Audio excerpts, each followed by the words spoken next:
Monica! I don't want to see you back here until you're ready to wake up and start doing things properly! Right now, you're a disgrace to my kitchen and to the Hotel de Boer name! It was an accident. I'm sorry, did you hear me asking for excuses? No, I'll do better, I promise. Why is she so aggressive? She won't even listen to what the poor girl has to say. Oh, hey, cut her some slack. You gotta at least hear her out. Wait! Huh? Who do you think you are telling me? Wait a sec. Navia? Huh. So, you're bringing backup now. Suit yourself! You're still wasting your time!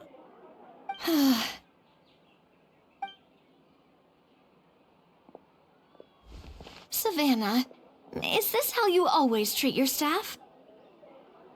My staff is right. I'm the one in charge here now. And last time I checked, the Hotel de Boer doesn't take orders from the Spina di Rosula. Of course. How you run your kitchen is none of our business. But when a member of your staff is so overworked he becomes gravely ill, that most definitely is our business. We're going to stand up for him, whether you like it or not. Overworked? I've said it before and I'll say it again. If Fermon can't handle the job, then tough luck. There are plenty of other capable people I can hire instead. But Philmont can do the job, he just... Monica, back inside, now!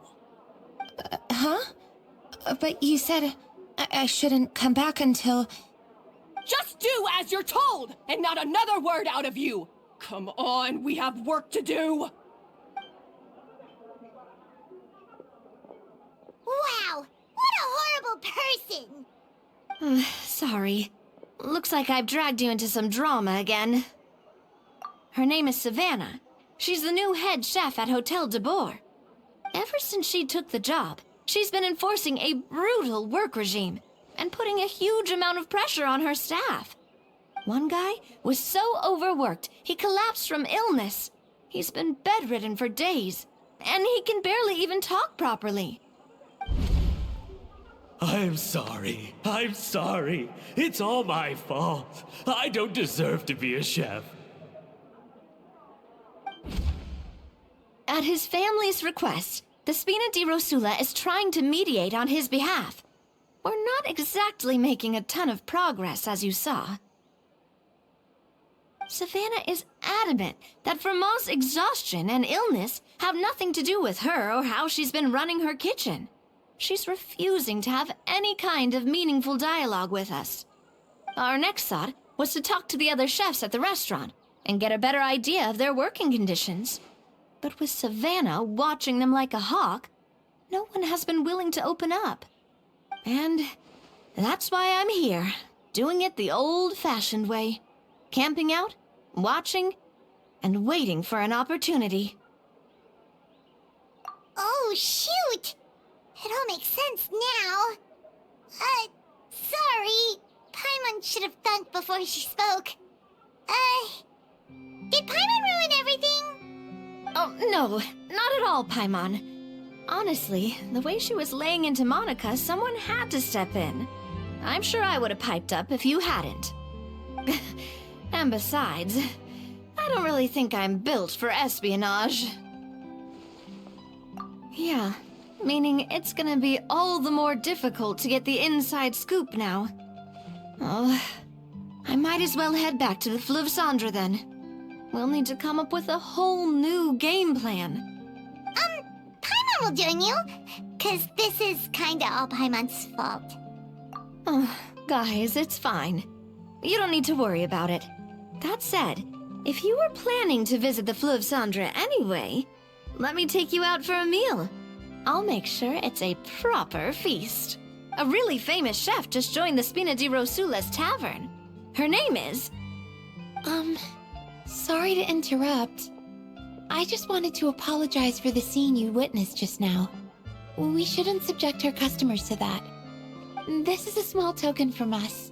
It's some candy from Monica. She asked me to make sure it was delivered into your hands. Monica's the one apologizing? Clearly Savannah is the one who owes an apology. Our head chef has been a little highly strung lately. Sorry for everything. All right. Since there's candy, Paimon will drop it. Not the candy. Thank you for understanding. We'll make sure to pass your feedback on to Miss Savannah. A little highly strung, huh? Paimon doesn't get it. How did someone like her even become head chef? Well, according to Fermat's family, she hasn't always been like this. But that's a story for another time. Let's try this candy. Oh, Paimon totally gets it. Come on, dig in! Huh? Hold on, there's something written on the wrapper. Find Escoffier.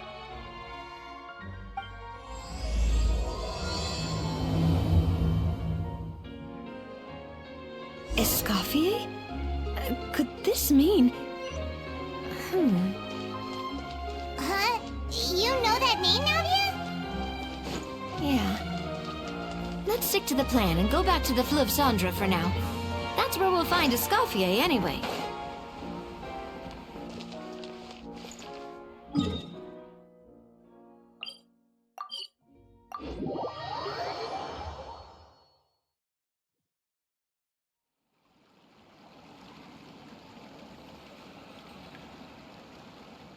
So, who is this Escoffier, anyway? Well, for starters, she used to be the head chef at the Hotel de Boer, before Savannah. She recreated the legendary Gâteau de Boer and restored the restaurant back to its former glory. Safe to say, she's the most renowned head chef in the Hotel de Boer's history. After the culinary genius Modeste himself. Gâteau de Boer? That's the super exclusive cake that they only sell a few slices a day, right? Wow. Why the heck would she let Savannah take her place? Well, apparently, the Hotel de Boer was reported for a safety incident. Someone claims that the kitchen was adding an illegal substance to their menu. But none of the chefs had any idea how it could have gotten into the food. In the end, Escoffier decided that as head chef, she should take responsibility. And she was sent to the Fortress of Meripede. The Fortress of Meripede?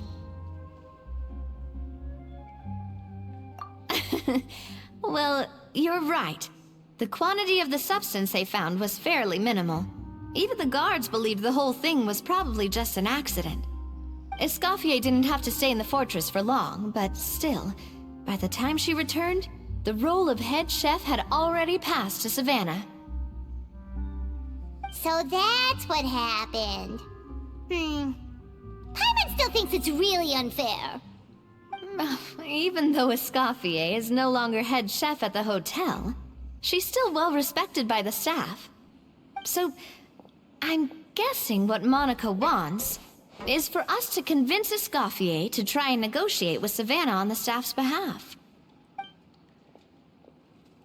Oh, Paimon gets it! Monica wants Escoffier to come back and kick Savannah out. It's simple. If the new head chef is stressing everyone out, then the solution is just get the old one back. Well, about that... You thought cream of mushroom soup was ready to serve after 3.5 minutes on the stove! You'd have had more sense serving hot water with ice cubes. At least then you wouldn't have wasted all this perfectly good cream and mushroom! What do you say, Hilaire? I'm sorry, Cream. I'm sorry, Mushroom. As you can see, Escoffier is that kind of chef as well.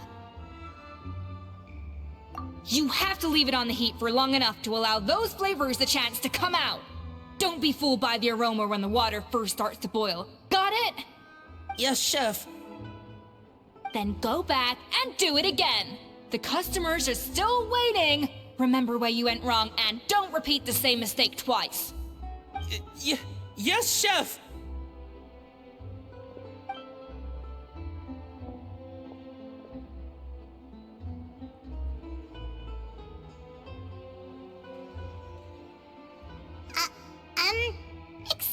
I swear! Waiting to be served? Sorry, we're pretty busy. I'm afraid you have to join the line. Oh, no, we're not here to eat. So you're not paying customers? Then I'm afraid the wait will be even longer. It's hard to talk to Escoffier when she's in the zone. Let's take a seat.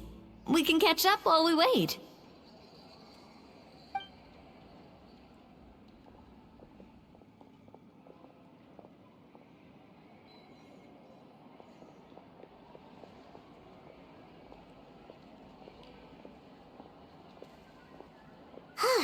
Looks like the rush hour is finally over. Is it always this busy here?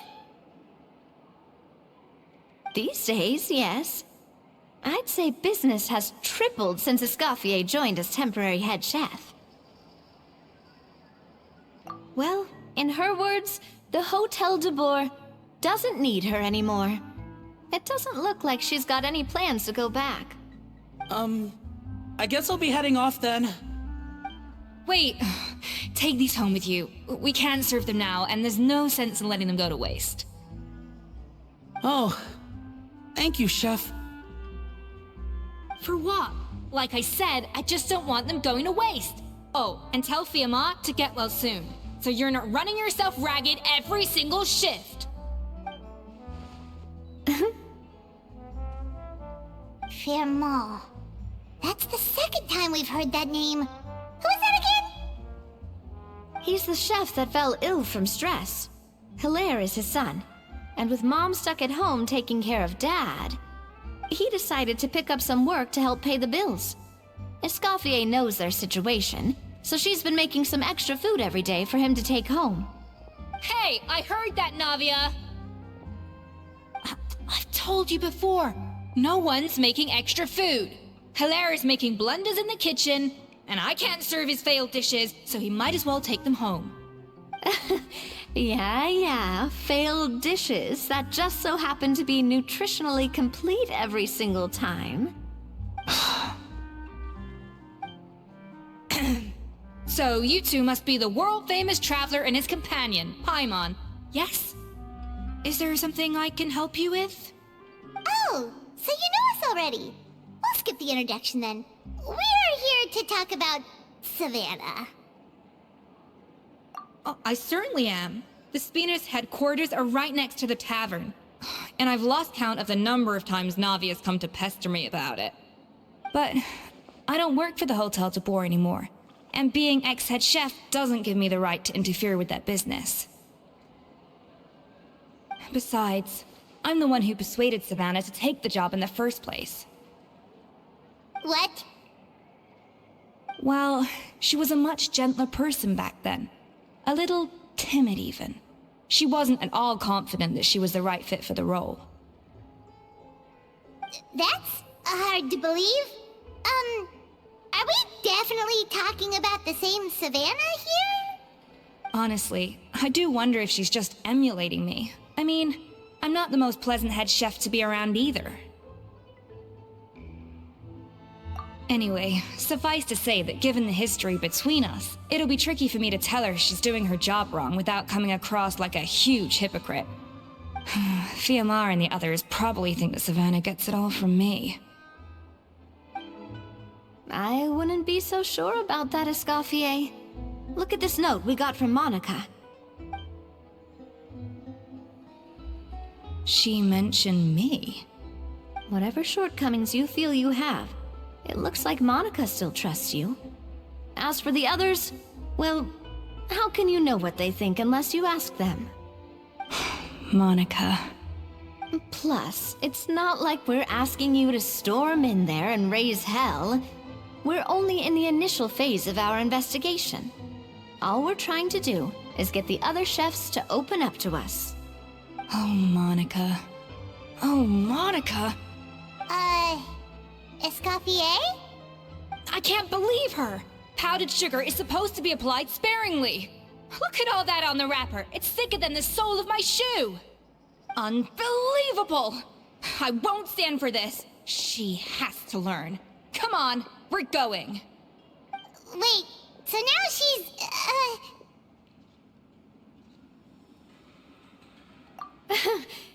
Let's go catch up to her.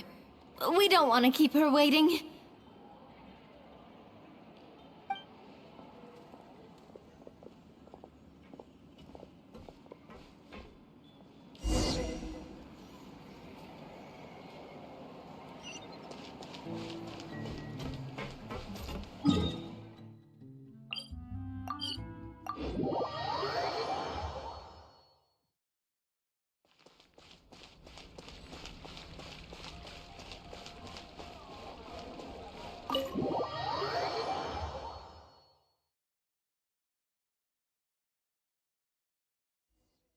Wait, she looks like...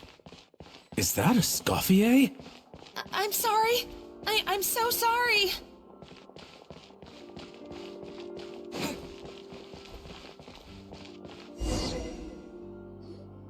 I'm sorry, I'm so sorry. I messed up your order. Oh, I wouldn't go that far. Maybe the taste is a little off, but if you hadn't brought it up, I don't think I would have noticed. But, please, you have to forgive me or Chef is gonna... Okay, I know. I'll kneel before you. What the heck? Get up, Monica! Can't you see that you're just making your customer feel more awkward? Escoffier? If you want forgiveness, then do what any self-respecting chef would do. Make the dish again. And this time, get it right. You cannot go begging your customers to feel sorry for you. Savannah said that I'm not allowed back in the kitchen until I've corrected my mistake. But if I can't go back into the kitchen, I can't do the dish over. that's some backwards logic. How can you fix your mistake without being allowed to cook? If this is what Fermat had to put up with, then no wonder he had a breakdown. We apologize for interrupting your meal, sir. It's fine. With my layman's palate, it's not like I can tell the difference anyway. I was actually quite enjoying my meal until she appeared out of nowhere and started apologizing. Gave me a bit of a fright, to be honest. Oh, well, it's because Chef Savannah tasted a bit of the leftover soup from my pot and then threw me out of the kitchen. Gosh, that's pretty strict. Has she always been that way? I don't recall things being like this when Escoffier was head chef here. I gotta say, you're all looking a little worse for wear these days. I mean, Escoffier was strict too, but I think the difference is that her criticism was more constructive, so you knew what you did wrong and how to improve, and we all knew that it came from a good place. Chef Escoffier was hard on us because she truly wanted us to reach her level. But these days, whenever we make a mistake, we just get told to wake up, get your head in the game, or just do it again. And it's only gotten worse since word got out that Chef Escoffier had started working again in the Fleuve Cendre. Monica, you don't need to call me chef. I'm not the boss here anymore. Yeah, but through no fault of your own, what happened back then, that wasn't on you, and all of us know that. That banquet was a huge event, and so many staff were involved every step of the way. With so many moving parts, there's no way of knowing how that Lumiline ended up in the food we served. Lumiline? What's that? A new drug from the Fontaine Research Institute, produced from an extract of the Lumitoile. Apparently it sharpens the senses, so they used it to treat people with impaired responses to stimuli. Oh, yeah, I've heard about that. They found out you can use it as a flavor enhancer since it stimulates the taste buds. Makes things pretty addictive. They also found that overuse can have mood-altering effects, and even lead to nerve damage. So it quickly ended up on the guard's list of controlled substances. Unfortunately, however, some food products containing the additive had already made it to the market by the time the guards banned it from the restaurant industry. Everyone knows that in all likelihood, someone probably just purchased a batch of contaminated ingredients by mistake. But you took all the blame. We all know why. We just didn't want to see this turn into a place where tensions are constantly running high, because everyone's suspicious of each other all the time. And now look at you, a fry chef in the Fleuve Cendre. What are you trying to say? Sure, the Spina's Tavern is no Hotel de Boer, but come on.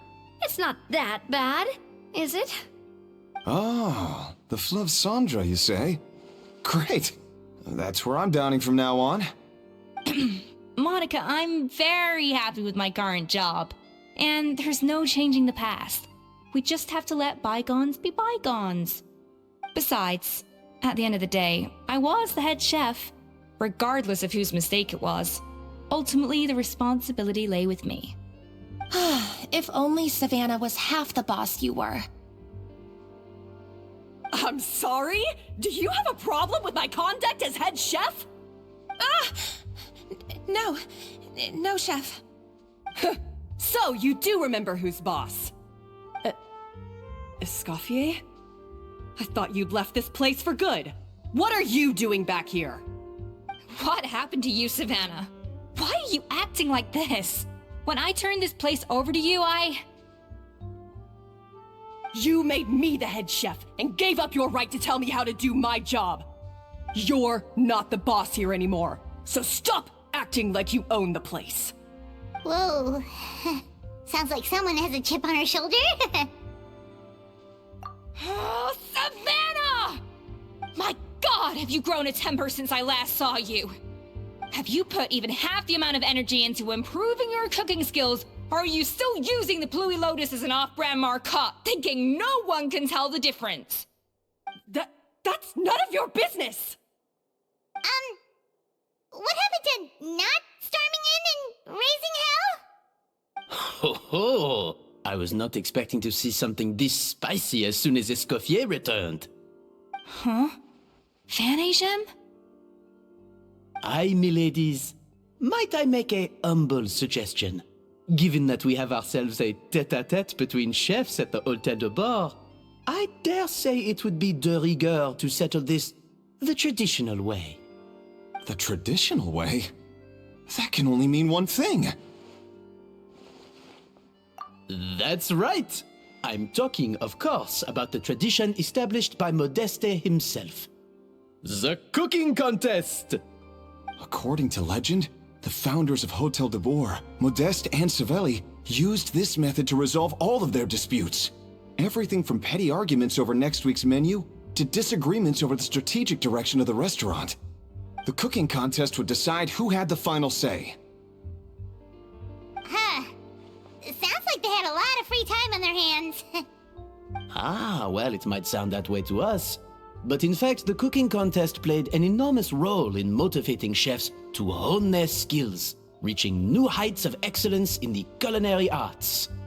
And indeed, the reintroduction of this institution in recent years has surely been instrumental in transforming the Hôtel de Bord into the top-ranking restaurant in Fontaine. Reintroduction? Someone brought it back? Who? What say you, Escoffier?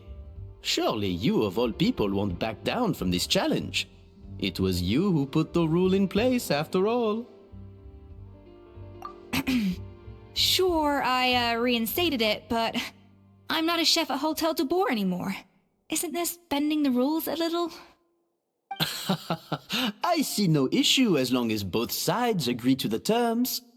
We could simply treat it as an exhibition of sorts. Savannah, any objections? Exhibition. Huh.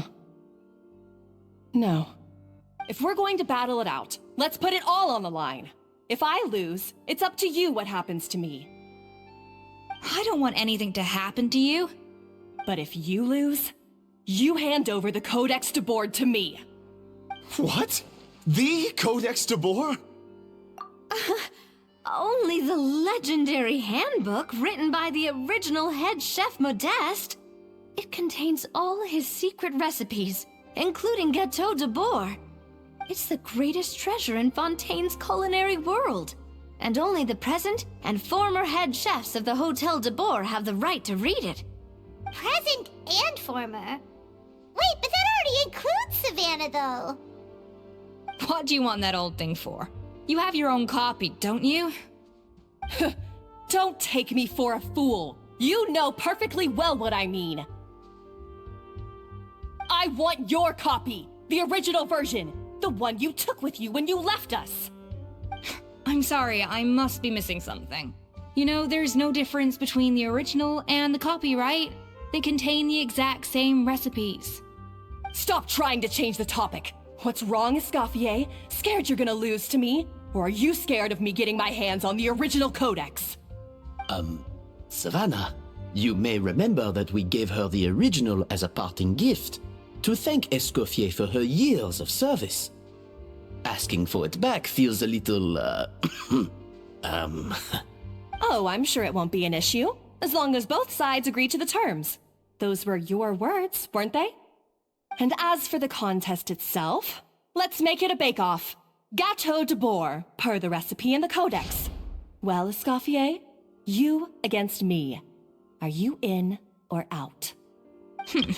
You sound surprisingly confident. Alright then, let's see how much you've actually grown. I hope you surprise me, Savannah. I'd hate to find out that all you've learned after this long is how to chew people's heads off. Believe me, I'll show you. Escoffier, are you sure this is a good idea? You accepted her terms a little hastily. Oh, it'll be fine. Let's head back to the Fleur of Cendres so I can get prepping.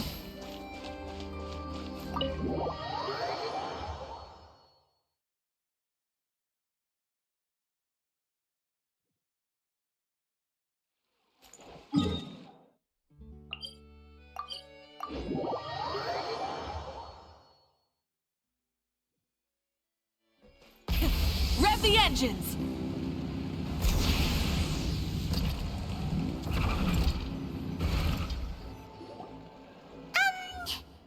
So, this whole bake-off thing kind of came out of nowhere.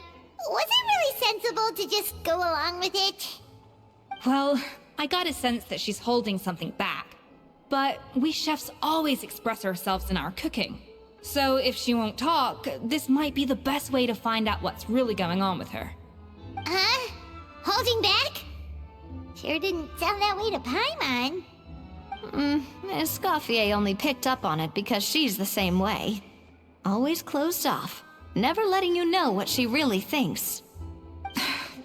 That's patently false, at least where your macarons are concerned. I've been nothing but truthful with you about the disgraceful amount of sugar you use. Okay, that's one case where you can keep your thoughts to yourself.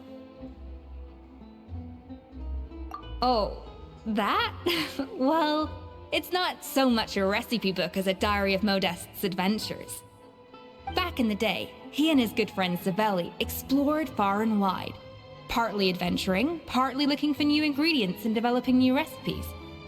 Their creations had an enormous influence on the course of Fontaine cuisine, turning it into a much more vibrant and diverse scene.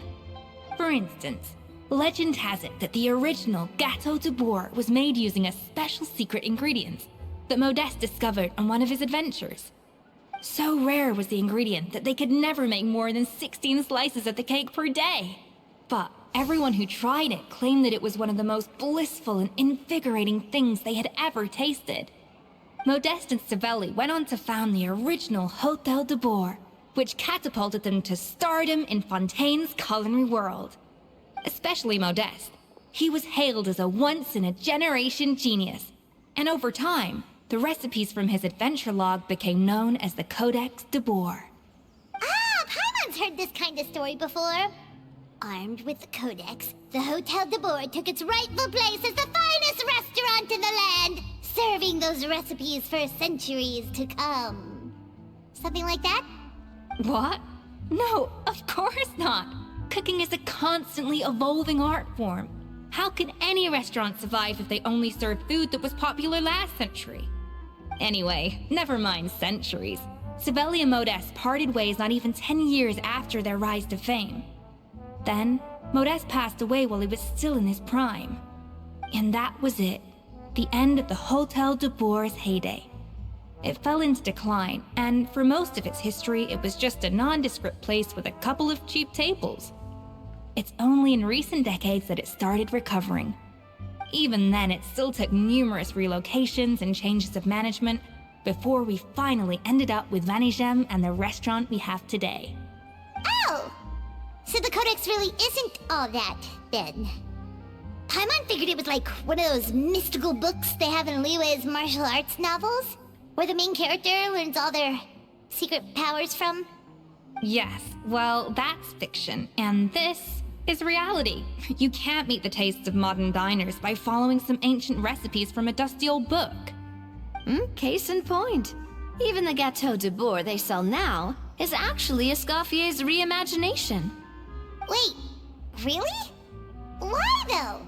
Didn't that recipe make it into the Codex? It did, but like I said, it's the dusty old book now, and the records aren't as legible as they once were. Not to mention that there's no way of finding the secret ingredient Modest wrote about. So, reimagination is right. I consulted some historical records and took what I could from the Codex. But ultimately, the Gâteau de Bourg of today is my own recipe. As for why we gave it the same name and kept the tradition of only selling 16 slices a day, well, you've got Vanigem's business sense to thank for that. Oh. Huh. Well, that kind of takes all the mystique out of it. Hey now, it might not be the original Gâteau de Bourg, but it's still the most delicious cake in Fontaine today. And who knows, maybe Escoffier's version is more suited to your palate. Just think, if the original truly was the perfect cake you're imagining it to be, there's no way the recipe would have been lost to history, right? Not to mention that the Hotel de Bourg never would have fallen into a slump. Anyway, before I left my role as head chef, I made a copy of all the recipes from the Codex, including my own improved versions, and turned them over to Savannah. So why is she so interested in the original copy? Could it be a symbolic thing? Like, whoever holds the original Codex de Bourg is the true head chef? Well, it was clearly precious enough to give to Escoffier as a parting gift. Meanwhile, Savannah only got a copy. Maybe from her point of view, it's like management doesn't truly see her as being worthy of the role. You think so? The only thing is, it was her suggestion to gift me the original in the first place. Well, a joint decision by her and Vanigem. But still. What? Huh. Guess she's had a major change of heart since she became head chef. Yeesh. Who knows? We could speculate forever. Better to just let our Gâteau do the talking. It means besting her in this bake-off, and then getting her to explain herself, even if I have to beat it out of her with a spatula. However much she's changed since we worked together, I believe that she still has her chef's pride. And if she respects the art, she'll respect the outcome of our contest. Well, I'm confident that you and your spatula can get justice for Froment. All you need to do now is win the contest. But that should be a breeze for you. Let's not get too ahead of ourselves. Gâteau de Bourg is very complicated to make. Usually, it takes 3 chefs working in tandem to cover everything. Now, if I had to push it, I could probably do the work of 3 chefs myself. But I'd prefer to play it safe if I can find a couple of assistants in time. Well, that's easy. The 3 of us are veterans in the kitchen. You just need to pick 2 of us. Well, I have heard the Traveler is an accomplished cook, as well as a warrior. But be warned, I will hold you to exceptionally high standards. Oh, count me in too. I've spent weeks perfecting my macarons after your scathing review. Even if it means competing against the Traveler, so be it. I'll show you what I'm made of. Confident. I like it. Alright, let's start with some elementary mise en place. Show me your knife skills.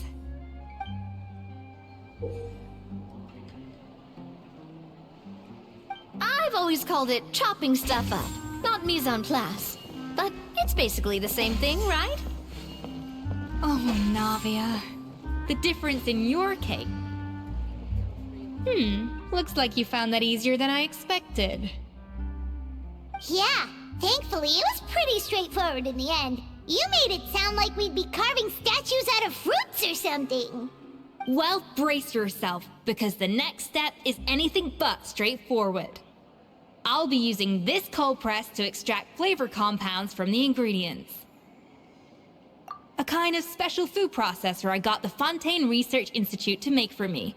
It uses cold temperature extraction to isolate the essence of cooking ingredients, which can then be used to flavor dishes more precisely. But this isn't exactly standard kitchen equipment, so that probably didn't make a whole lot of sense. Let me give you a demonstration instead.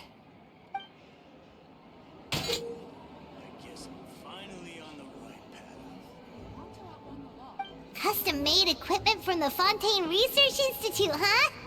That's some pretty high-tech food prep. Paimon's never used anything this weird before. Cool. Not weird.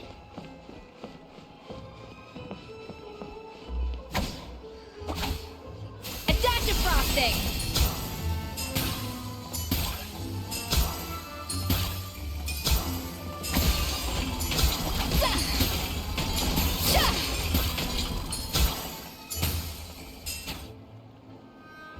And done. These are the flavor compounds extracted from our ingredients. I've processed all the fruit you chopped up earlier. Wow! Even the smell is so much more concentrated. What next? Do we add all this stuff in? Absolutely not! Throwing everything in at once will ruin the balance of flavors.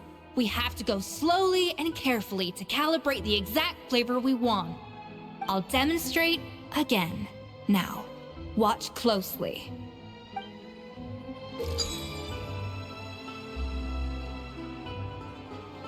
Slowly and carefully, not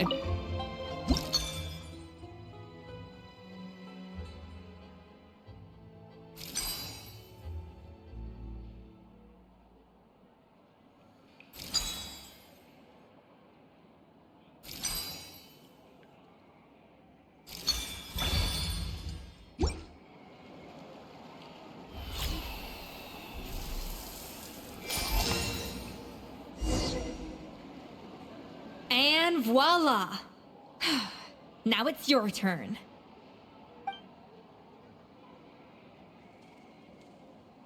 Not terrible. Considering this was everyone's first time blending flavor extracts, it could have been worse. But the Traveler's work was surprisingly good. Are you sure you've never done this before? You got almost perfect results on your first try. Oh, well, they do say adventurers are multi-talented folks. Now I've seen it firsthand. Alright, now for the part I've been looking forward to. I want each of you to cook something from the Hotel de Bois' current menu. I'll judge your submissions and give you a final score. That's right, the true test of your cooking skills is the finished product. It'll be good practice for the contest itself. Now get to it. Chop chop!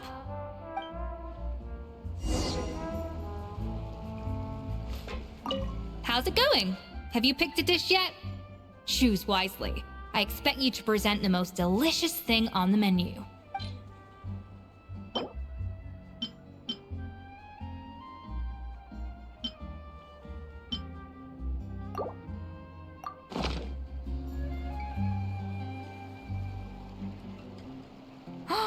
Look at that! With the grace of a snow-winged goose, as I like to say. Now, let the grating commence.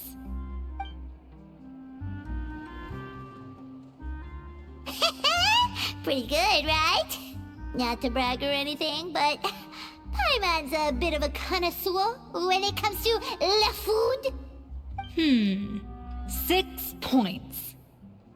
What?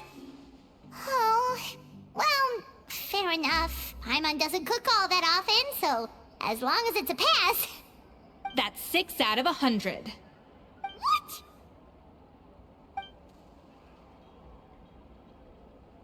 You say you're a connoisseur, but it's quite clear from this dish that you have far more experience consuming food than creating it.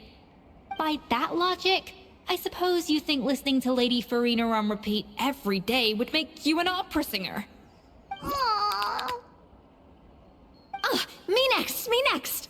I'll have you know that this batch of macarons has 2 whole tablespoons less sugar than my previous ones. So you went from 12 tablespoons to 10? Well, it's nice to know you actually measured it out. Because it tastes like you just threw in whatever was left in the jar. 6 points. Aw. Now to the final dish. So, what? This is our last hope. 8 points. Darn. That's barely higher than what we got. Not exactly. The color is spot on. Beautiful aroma. Excellent presentation. I have to give this one 8 points out of 10. Maybe even 9 points. Huh? How did you pull that off? Don't get me wrong. There's room for improvement. But still, this is clearly the work of an accomplished chef. I can tell that you've put many hours of work into honing your skills in the kitchen. I can really taste the grace of the snow-winged goose in this dish. The traveler's journey, with all its trials, tribulations, and setbacks. Not to mention the frustrations of having a picky eater for a partner. Hey, you made that last part up! No way did you taste that! Well, it looks like I lost fair and square. I guess you'll be taking the Traveler as one of your assistants then? But if it takes 3 chefs, that still leaves 1 slot remaining. Maybe Paimon and Navia should keep practicing and see how it goes? Chef Escoffier! Oh, it's Hilaire! What brings you here? I heard the news about the cooking contest. You're doing Gâteau de Bois, right? I was just wondering if you needed any help?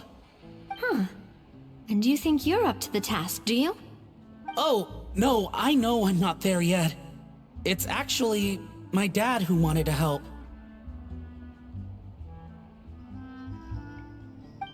Firma, last I heard, you could barely get out of bed. Chef Escoffier, Navia, Traveler, thank you all so much for everything you're doing for me and my family. I've had enough of sitting around at home while you run yourselves ragged. If you let me, I'd like to help you win this cooking contest. Yeah, I was gonna say the same thing. Don't you worry. I'll be fine. I'm feeling much better now. I'm sorry. I know I've been rather useless these past few days, but not anymore. The fact is, I'm a fine chef, despite recent events. I've proven myself in the Hotel de Bois kitchen, so if anyone's qualified to work under Chef Escoffier, it's me. I think. Firma, have you even set foot in a kitchen since leaving Hotel de Bois? I have not, but I'm fully rested now. I know I can handle it. I'll prove it. Let me whip something up for you right now.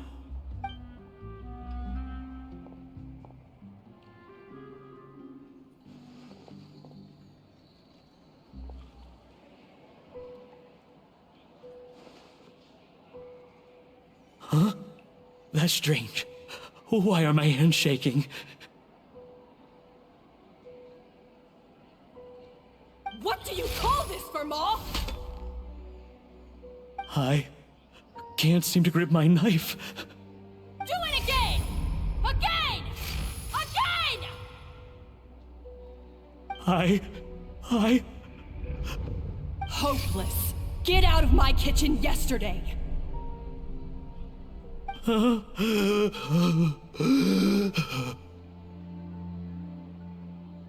Dad, what's wrong? I don't understand.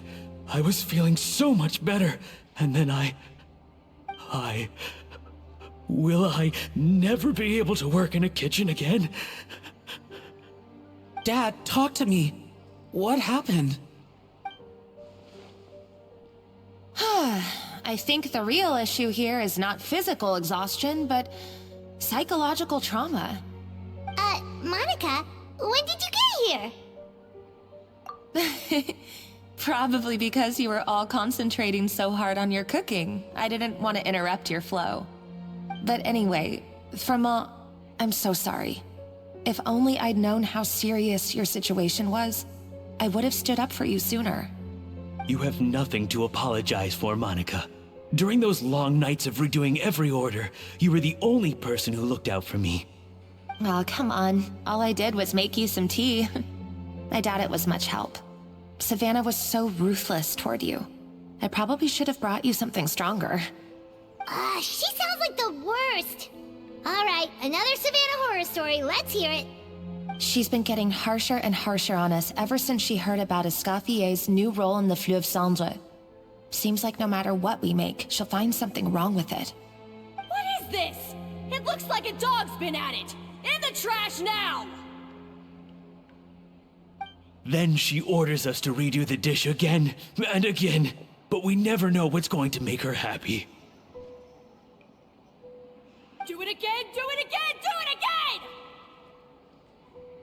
Every time you remake it, you just get another earful from her. Either straighten yourself out, or get out of my kitchen! So now, it seems like just picking up a kitchen utensil gives me flashbacks of her yelling at me. Oh man, that must be awful. The more I want to get it perfect, the more my hands shake, and the more scared I am of making another mistake. How can you give up so easily, Fiamma? You weren't a quitter when you were working for me. And even under Savannah, you talk about working late into the night trying to perfect your dishes.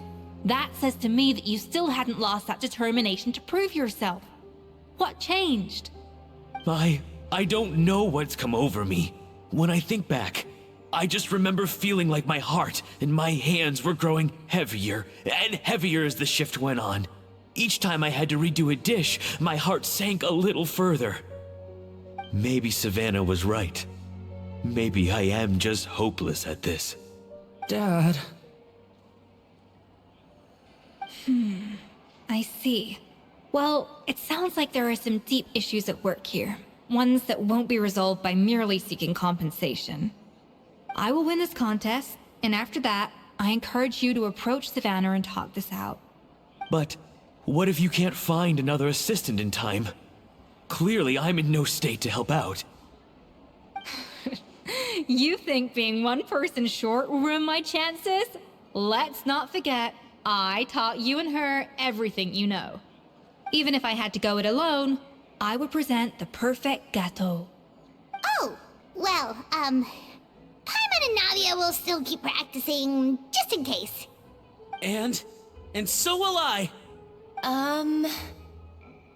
Yeah! And if worse comes to worse, we can always get the Spina di Rosula to put out an emergency call for chefs. There's gotta be someone out there, right?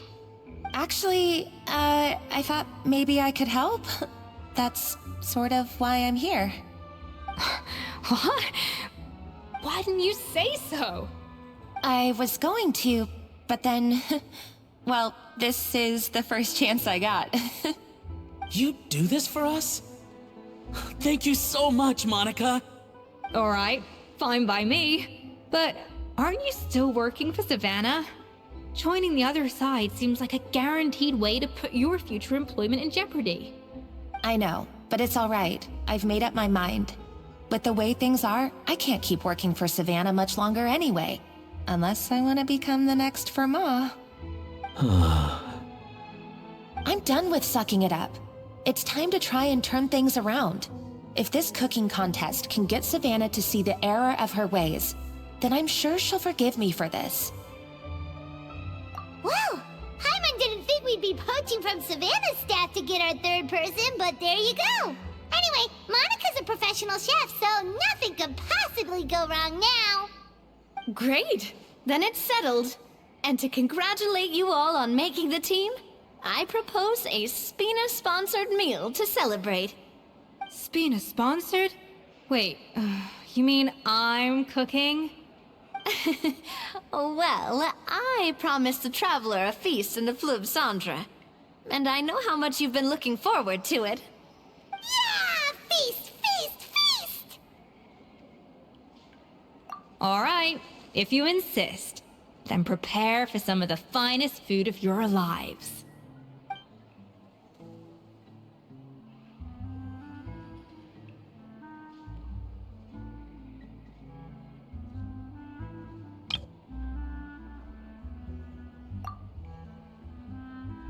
That's not a bad idea, actually. Wait, hold on. You need to finesse that further.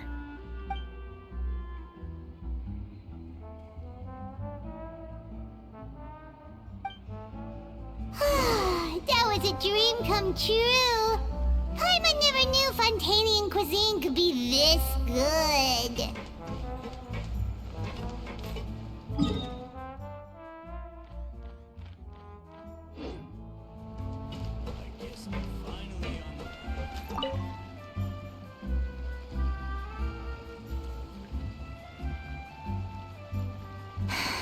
Why, Savannah?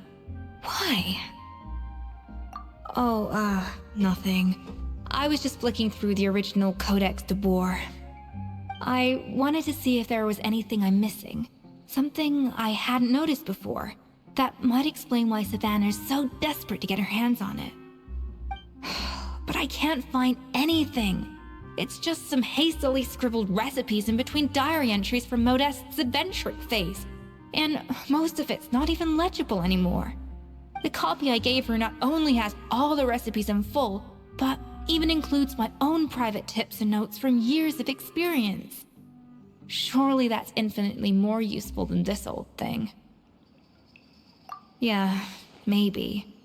Still, it's just hard for me to imagine that the Savannah I knew would go to all this effort just to make a point. We were. At least I always thought we were. She was a little shy, but meticulous with everything and everyone she dealt with. She made a few mistakes here and there, but she was quick to correct them whenever they were pointed out.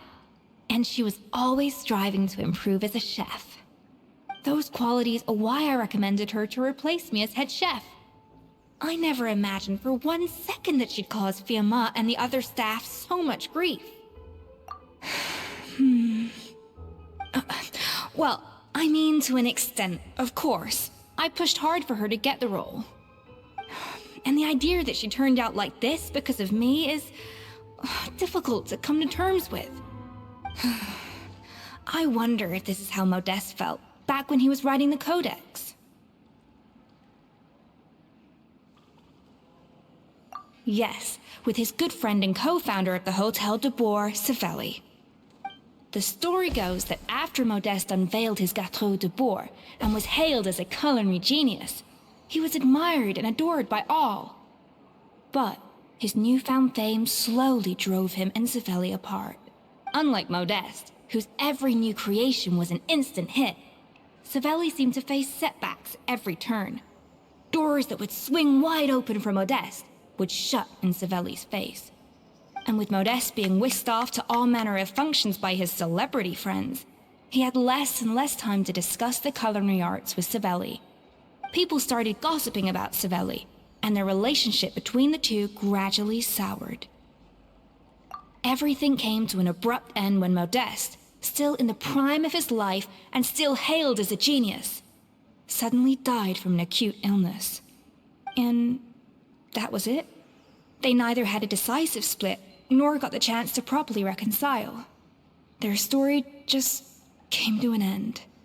One rumor had it that Savelli actually killed Modeste out of jealousy, even as the latter was hoping to make amends.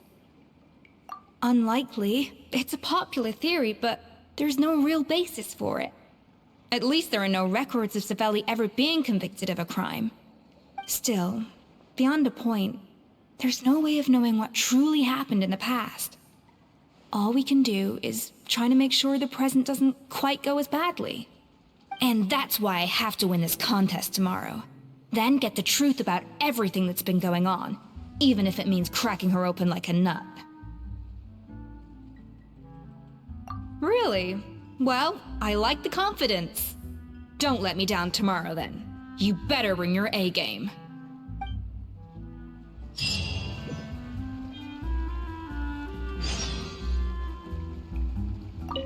Let's hope that Savannah isn't all sizzle and no steak. After all the work we've put in, it would kind of be a shame if tomorrow was a complete cakewalk.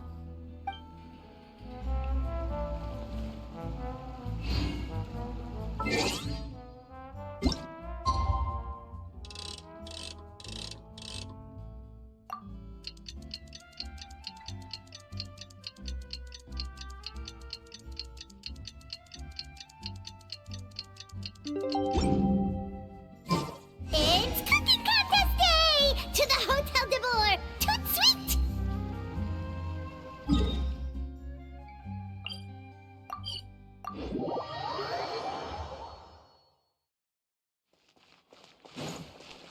Did you hear the news? Escoffier's coming back for a cooking contest. Wait, seriously?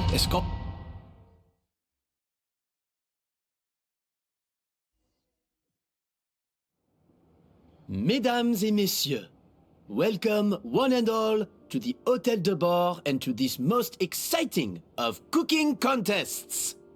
Savannah, I brought the original copy of the codex you asked for. Monica? Huh. In the interests of fairness, this contest will be conducted in a double-blind format. Once the dishes are complete, they will be sent to the back of the kitchen where they'll each receive a label. The labels will be placed out of sight underneath the plates, only to be revealed after the judges have sampled them and reached a final verdict. This is to ensure that no one will know which dish is made by which contestant. As one of the judges, I promise to be fair and impartial. When my meal got interrupted yesterday, I never thought this is how they'd make it up to me. Getting a seat on the judging panel is a pretty sweet deal.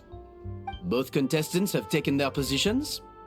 Then, without further ado, let the Hotel de Boer cooking contest commence!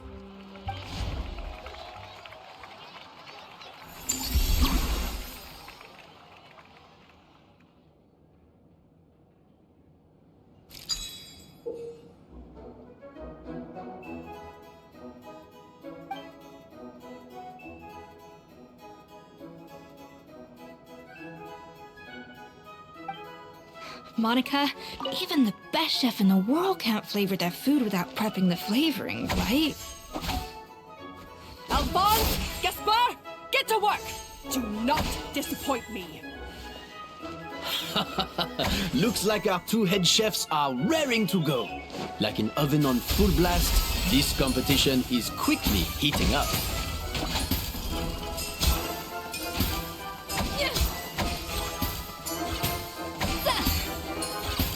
Yep, that should be enough flavoring. Now hurry up and balance the flavors.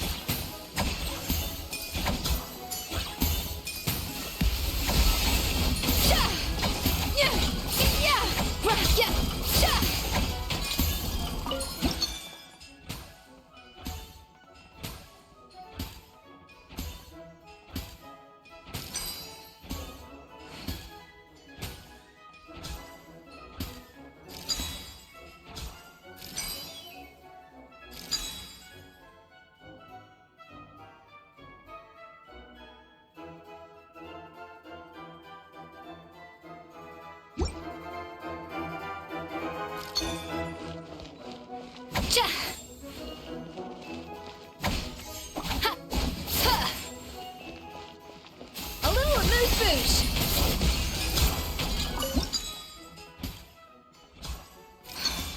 Stay calm, Escoffier. There has to be a way to balance the flavors. Just think.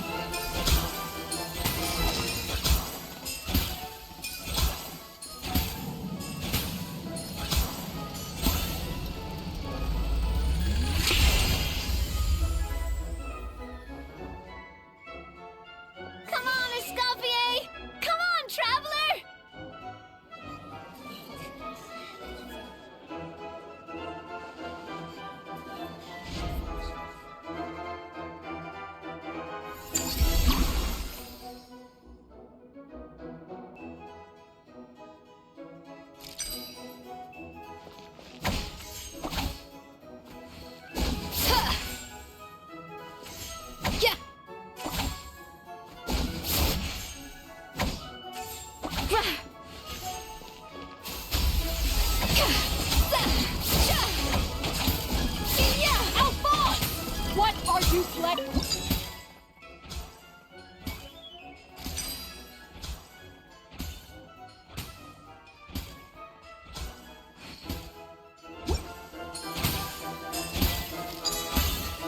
Yes, chef!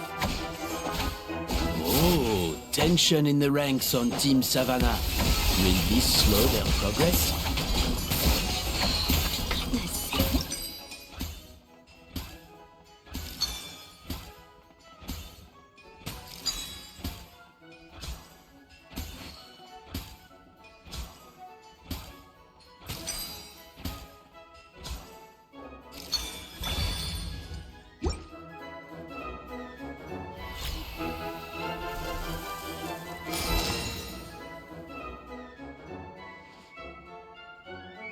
So, what do you think?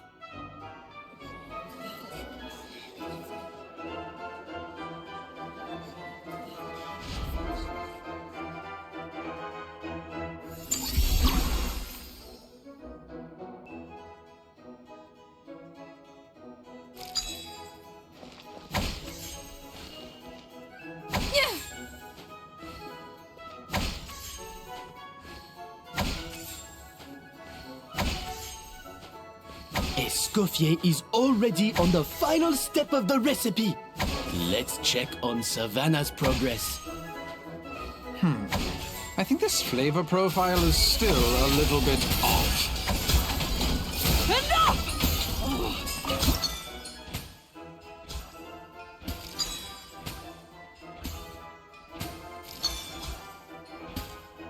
The balance of flavors is about right, but the quantity is too low.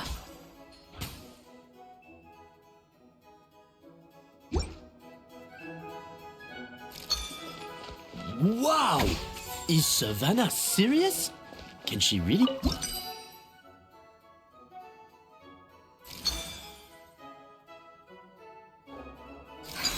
What are you doing, Escoffier? Your team's waiting on you.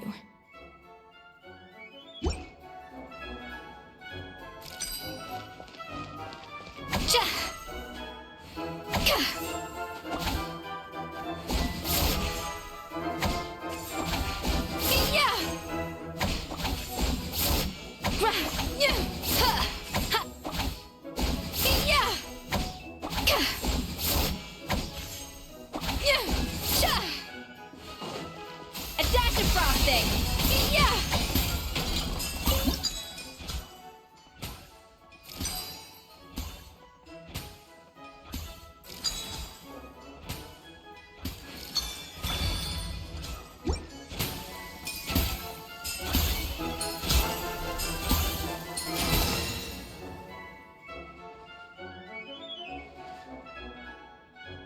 You can't match Escoffier's talent.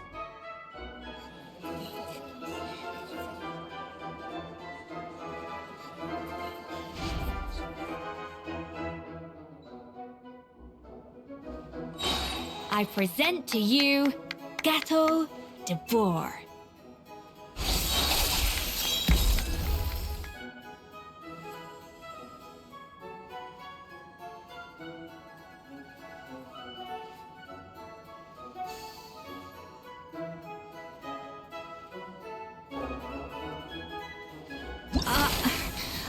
I was just exercising caution. I had to make sure everything was perfect.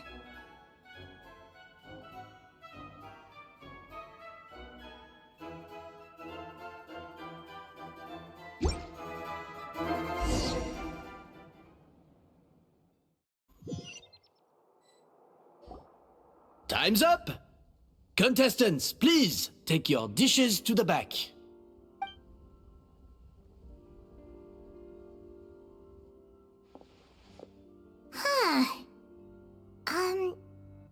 That guy was right. You really can't tell whose is whose just by looking at them.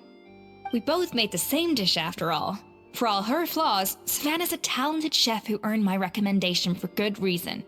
She wouldn't screw up something as elementary as the cake's appearance. Whoa! This is really rather good. Wonderfully soft and fluffy. Beautifully sweet. This is a masterclass in how to make Gâteau de Bourg. I would give this one at least 9.9 out of 10! Only because there's something about the flavor of the base. It's just a little different from the recipe I'm used to. Huh? Really? I couldn't tell.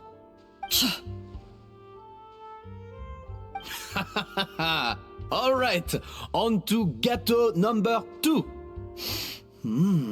I haven't had a single bite and already this aroma is a delight to the senses.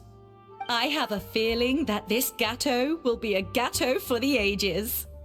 How exciting! I'm gonna dig in.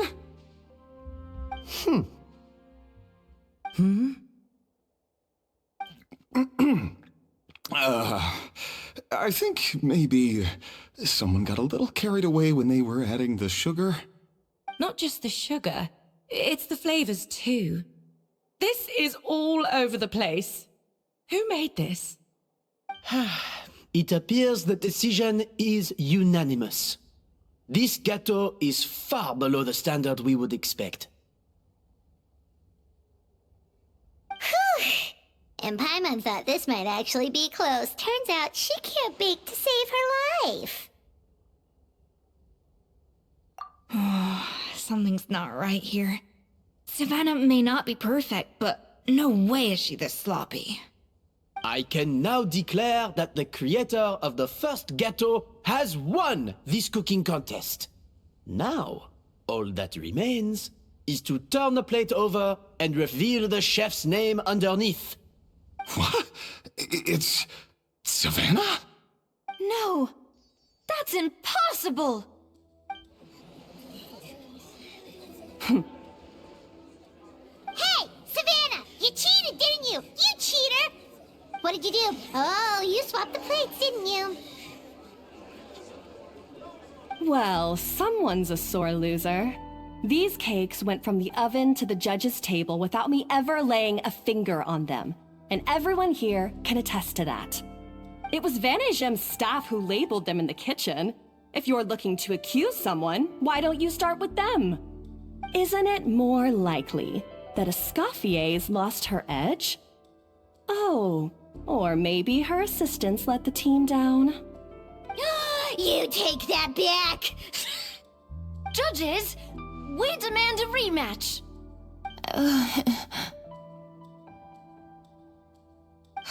That's enough! What's done is done. As head chef, or rather as team lead, I take responsibility for the dish I served. Whatever went wrong and however it happened, I should have spotted it. Savannah, I didn't think you'd stoop this low just to beat me in a bake-off. What happened to your chef's pride? I don't know what you're talking about. If you want the Codex de Boer that much, you can have it. Escoffier, no! But you must promise me that you'll apologize to Firma and compensate him for everything you put him through. It's a little late to be negotiating terms. The contest is over and I won. That means you owe me the Codex, and I owe you nothing. Look, Savannah, you may have fooled everyone else, but can you really fool yourself? What I'm offering is to accept defeat without looking to expose what you've done. But only on the condition that you promise to stop putting so much pressure on your staff. Fine. I'll treat this as your final handover of duties from one head chef to the next. So, will that be all, ex-head chef? Or is there any other unfinished business you'd like to leave in my hands? I didn't mean that to be a scolding from your former boss, just a word of advice from a fellow chef and a friend. But I don't know if you're even open to input from other people anymore. I know what I'm doing. I don't need your advice. All right, fine. I'm glad to hear it.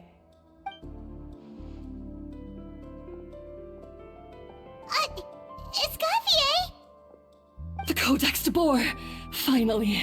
Now, at long last, I will succeed. Escoffier? How could you let her get away with this? Yeah! The Codex is a souvenir of your time here! Doesn't that mean anything to you? It's all right. It was just a bake-off, not the end of the world. I'm already over it. Besides, it's not all bad. She agreed to compensate Firma. That's mission accomplished for the Spina. Honestly, if I'd have known that giving her the Codex would solve everything, I'd have just done that in the first place. I mean, why bother with the whole cooking contest? It's such a waste of time and energy.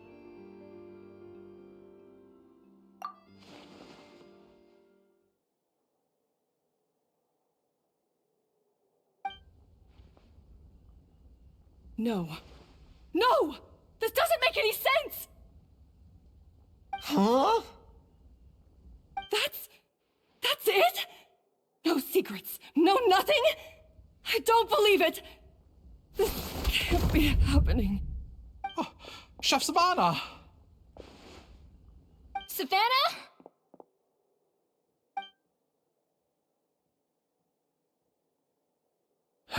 It's nothing life-threatening. Just a lot of pent-up stress and exhaustion. Oh, I knew it. Pent-up stress? The truth is, however hard she might be on the rest of us, the person she puts the most pressure on is herself. Yes, there are nights when she makes us redo things over and over into the wee hours. But for her, it's every night. She'll hide herself away in the kitchen, working on new techniques and recipes, and only realize how long she's been at it when we come to work the following morning. But why? Why would she do that?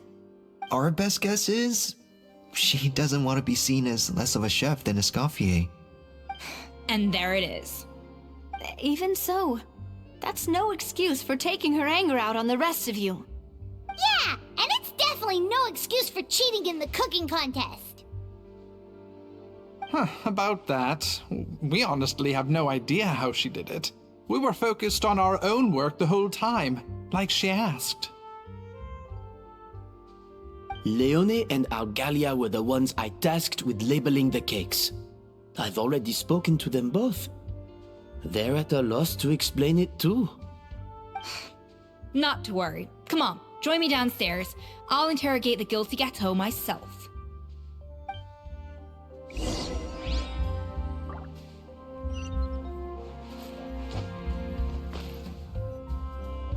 Well, how is it? Have you figured out what it was? Oh, this is aggravated assault on my palate. I'd rather eat wet cement than this. Is it really that bad? I made sure the taste tested before it was served.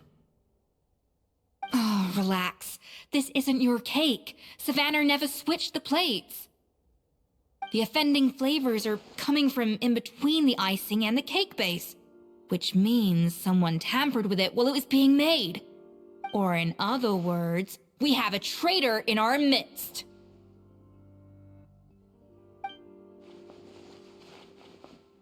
I'm sorry. I was forced into it. It was Chef Savannah. She said if I didn't cooperate, she would... Calm down, Monica. I've already accepted defeat. And if I wanted retribution, I would have brought this up when the results were announced. Whatever's going on with you, just spill the beans. There's no need to hide it.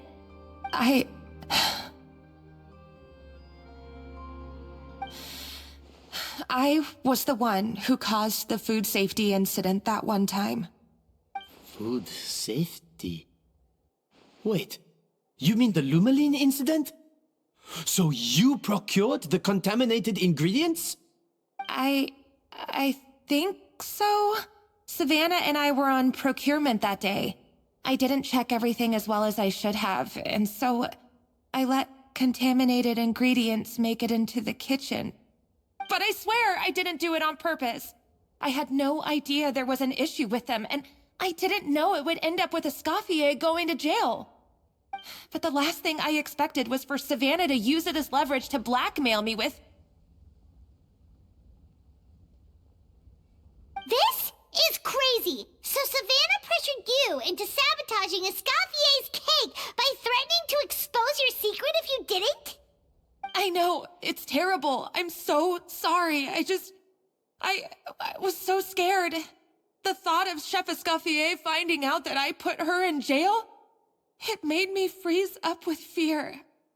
I thought Escoffier would hate my guts if she ever found out, and yet somehow that's ended up in me doing something even worse.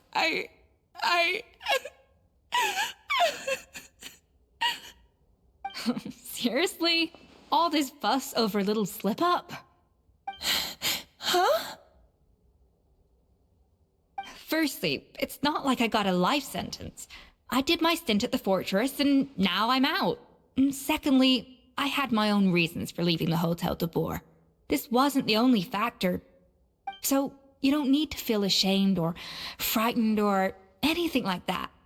Any more than you need to add butter when you're pan-searing foie gras. You mean, you forgive me? Oh, well, I'm not saying you don't have to take responsibility for your mistakes. You should tell Vanagem to mark down your performance for the past few months. Then do some digging and find out exactly where those contaminated ingredients came from. Sure, you've made mistakes, but now's the time to fix them. Understood? Understood. Good. Now, back to Savannah. What about the original codex would compel her to resort to blackmail? I have my suspicions. Not that I've got any proof to back them up, though. Ugh. What happened to me?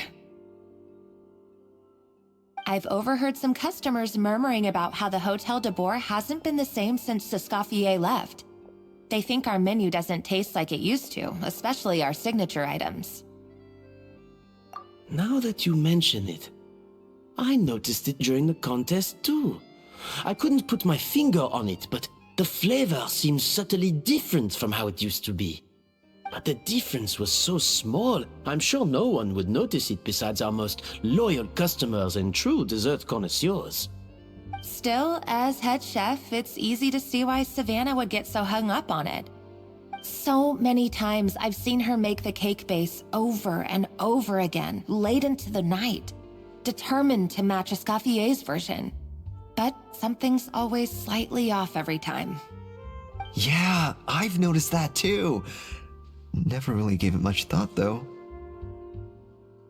Thinking back on it now, it's clear that Savannah's been in a downward spiral ever since Escoffier left. She wants to prove that she can fill Escoffier's shoes. That's gotta be the reason. But after countless setbacks, she's getting more and more unhinged.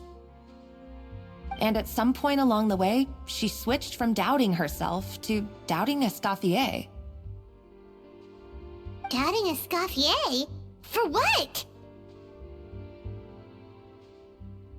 Yeah, it would explain why she was bent on getting the original at any cost.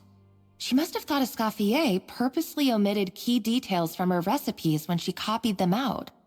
Also, she could retain her place as the #1 chef in Fontaine, the only one privy to all the secrets of the trade. Oh, for goodness sake. What a stupid idea. Of course. Then she finally got the codex only to discover that the secret recipes she's been pining for don't exist at all. Seeing how utterly wrong she was must have been a real shock to the system. It probably brought up everything at once. It overwhelmed her, and she passed out. There's still one thing that doesn't make sense, though. If Savannah had the real recipe all along, how come it tasted different? She might not be on the same level as Escoffier, but surely after like 50 attempts, she'd get it right one of those times. You'd think so, but geniuses like Escoffier are in a league of their own.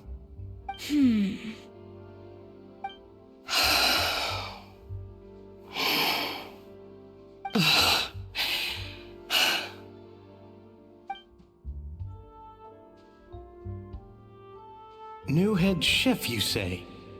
What's her name? I don't think I've heard of her before. I wonder, can the Hotel de Boer keep its edge without Escoffier at the helm?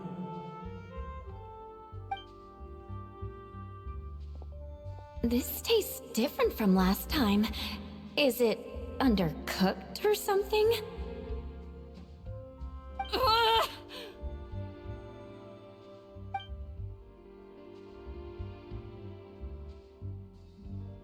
Take this. It's a copy of the Codex de Boer. From now on, you will be its keeper. Don't listen to the doubters. If I say you can do it, then you can do it. Even if you don't believe in yourself, at least believe in me. Hey, did you hear me? Once I'm gone, the restaurant is all yours.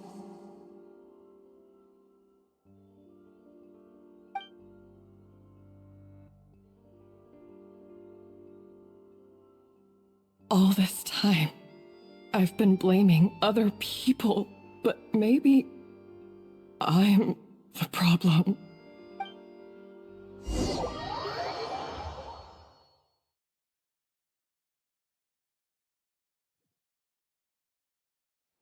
I sincerely apologize for putting everyone out.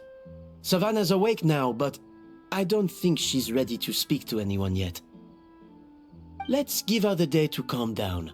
I'm sure you'll have the chance to talk everything out tomorrow. In that case, I'll go and update for Ma and his family. I wonder what he'll make of all this. So, we'll come back tomorrow then. That was a long day. I think I've earned myself a sweet treat when I get back home. Oh, nice! Macarons? Or are you gonna switch it up this time?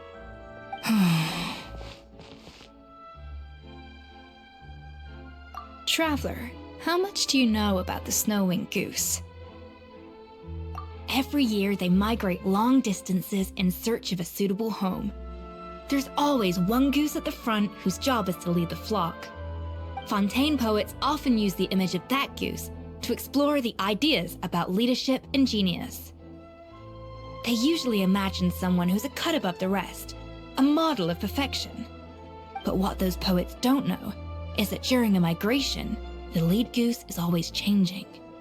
Once the lead goose shows signs of fatigue, it retreats to the back of the flock and allows another goose to take its place.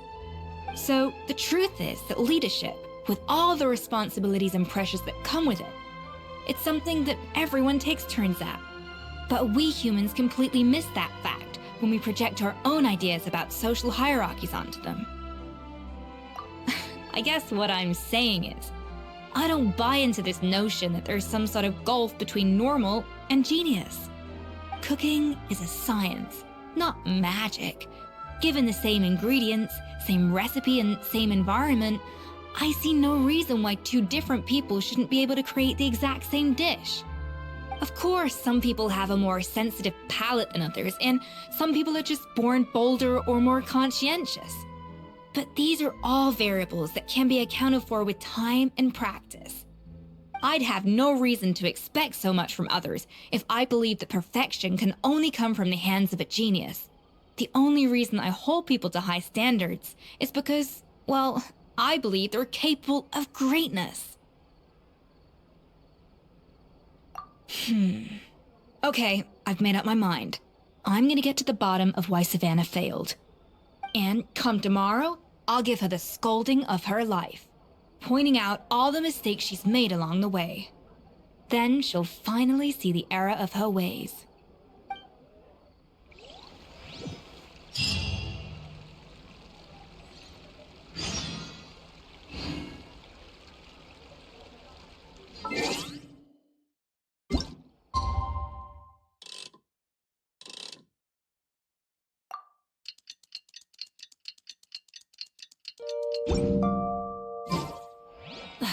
Instead of confining themselves to the heavens, God...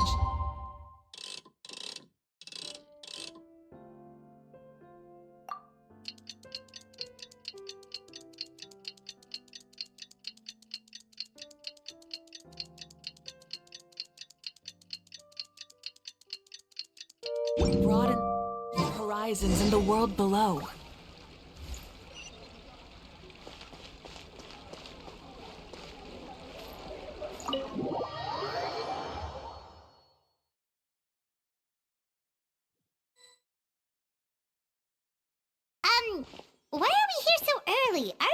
Venegem isn't for a while.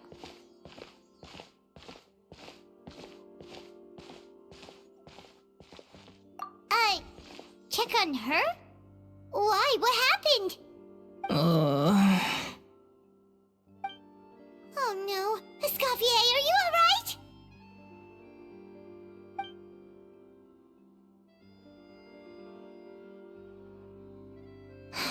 I'm fine. Just need to get some more coffee in me. Huh? What happened to my coffee? Did I really drink it all? Alright. Thanks. I appreciate it. Well, there's cooking facilities here. Or we could just grab a cup of coffee from Cafe Lutece, but either way, hurry!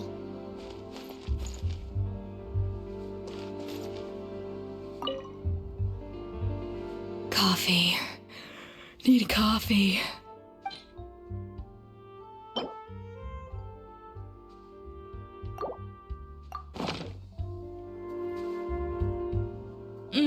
Strong, bitter coffee beans, transformed through expert brewing and balanced perfectly with rich, creamy steam milk.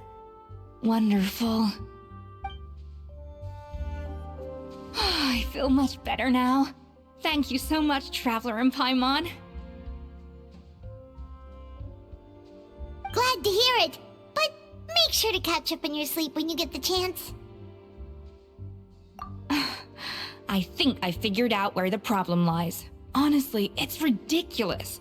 I don't know whether to laugh or cry. Wait, what investigation? What are you guys talking about?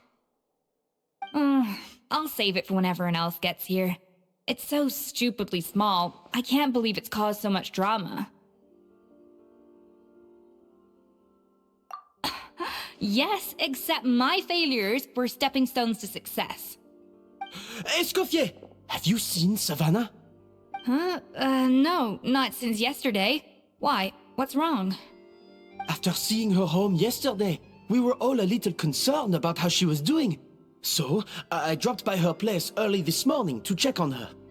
Only to find an empty house with the doors wide open. I left Alphonse and the others to keep watch at her home, while I checked the Hôtel de Bord. I'm worried something bad might have happened. If she's not here, then where could she be? Boss, Escoffier, bad news. Alphonse? You're supposed to be keeping watch at Savannah's house. We were, but then, just after you left, we found this stuff in her house. Oh, looks like a map with a bunch of random places circled. What does it mean? Wait a second. This feels familiar.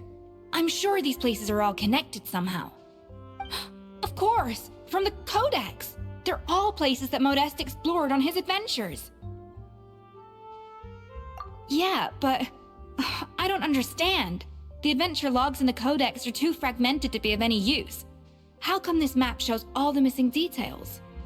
The Codex de Bord? Then, this place marked in red out at sea. Could that be the fabled birthplace of Gâteau de Bord? Seriously? So now she set her sights on finding the original recipe and beating Escoffier that way? Geez, Savannah. Anything to overcome a Gâteau plateau, huh? Ugh, idiot! Does she have a death wish? Those ruins are thousands of years old. Hold on, there's more. Besides the map, we also found these letters.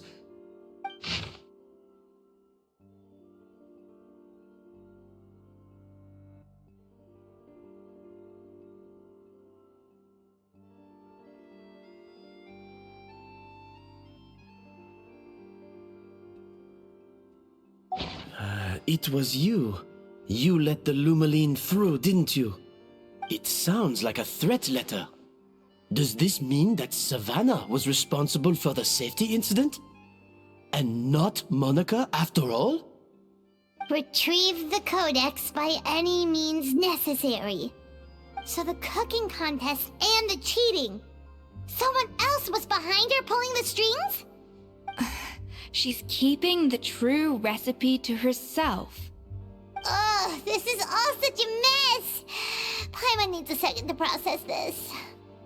First, we thought that Savannah forced Monica to cheat in the cooking contest. But now, it turns out that someone else forced Savannah to force Monica to cheat?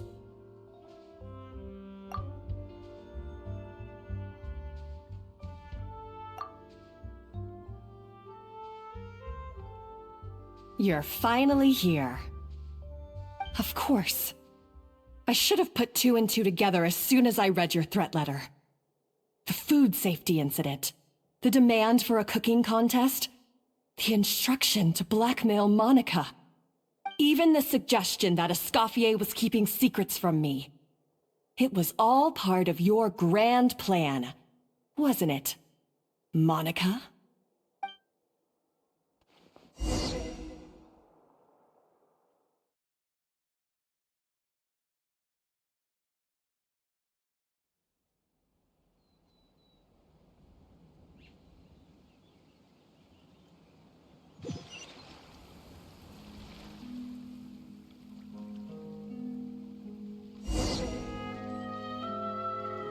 We should be getting close to the spot marked on the map.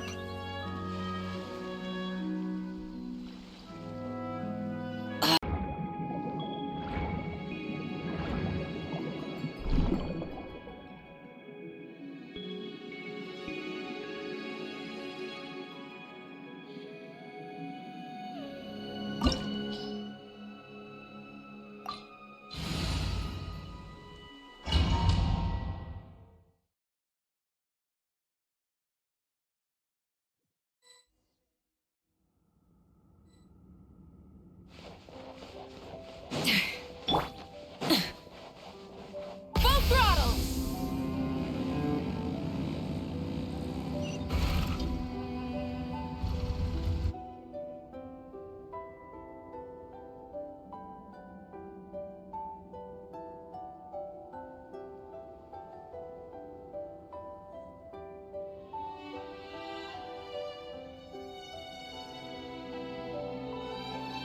Whoa, this place looks like an underwater restaurant, doesn't it?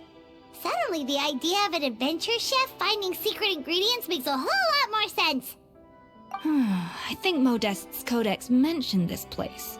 A public bath from the time of Remoria. So yeah, definitely the kind of place that would have served food and drinks. Huh? Some blubber beasts have come to join the party? How did they get here?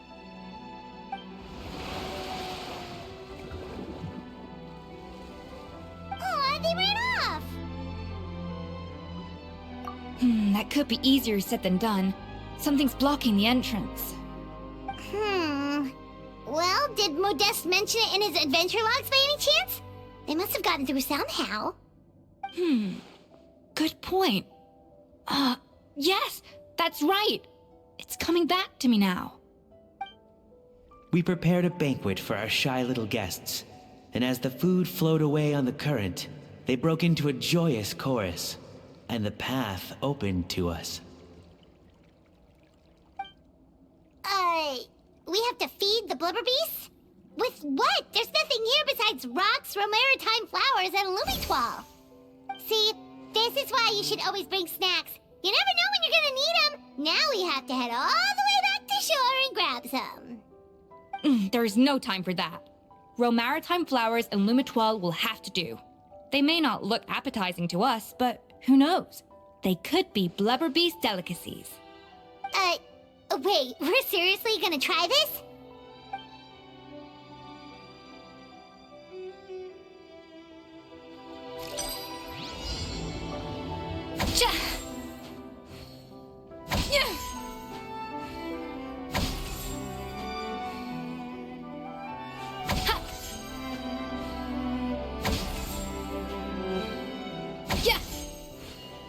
Up to the freezer!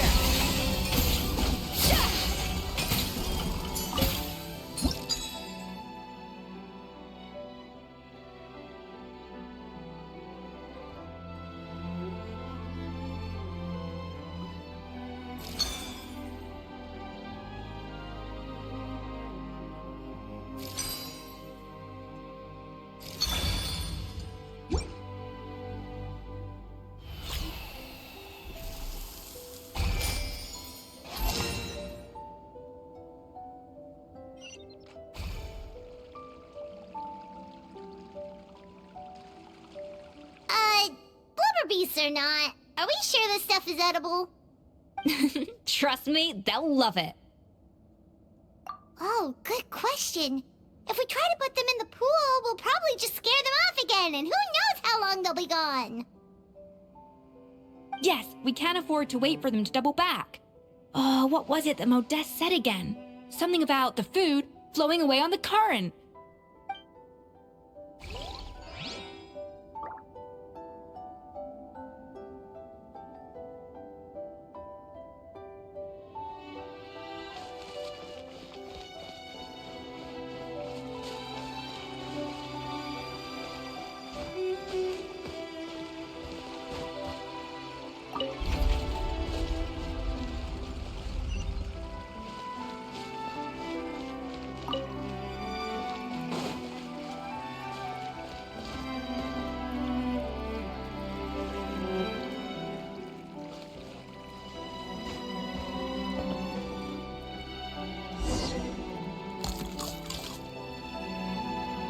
Wow, it's really singing! It must taste better than Paimon thought!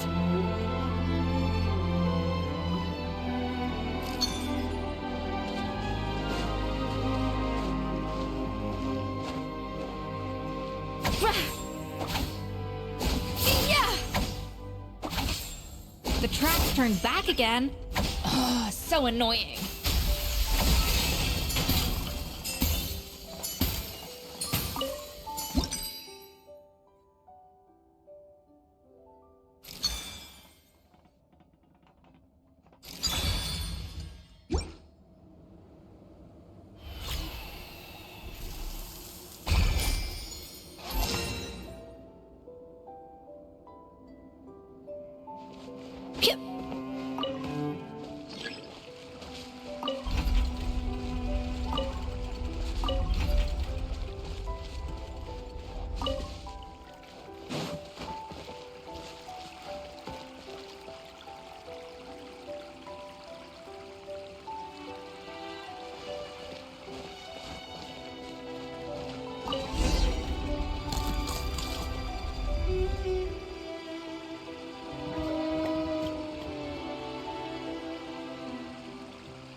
Hey, it's open!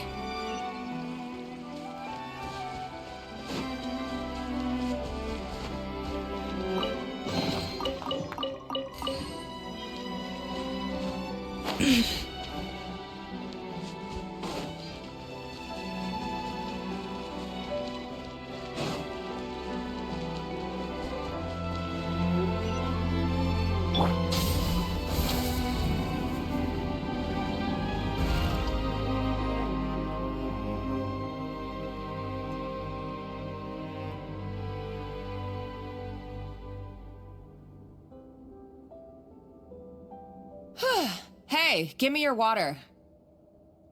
Here. I said your water, the one you just drank out of? Sure.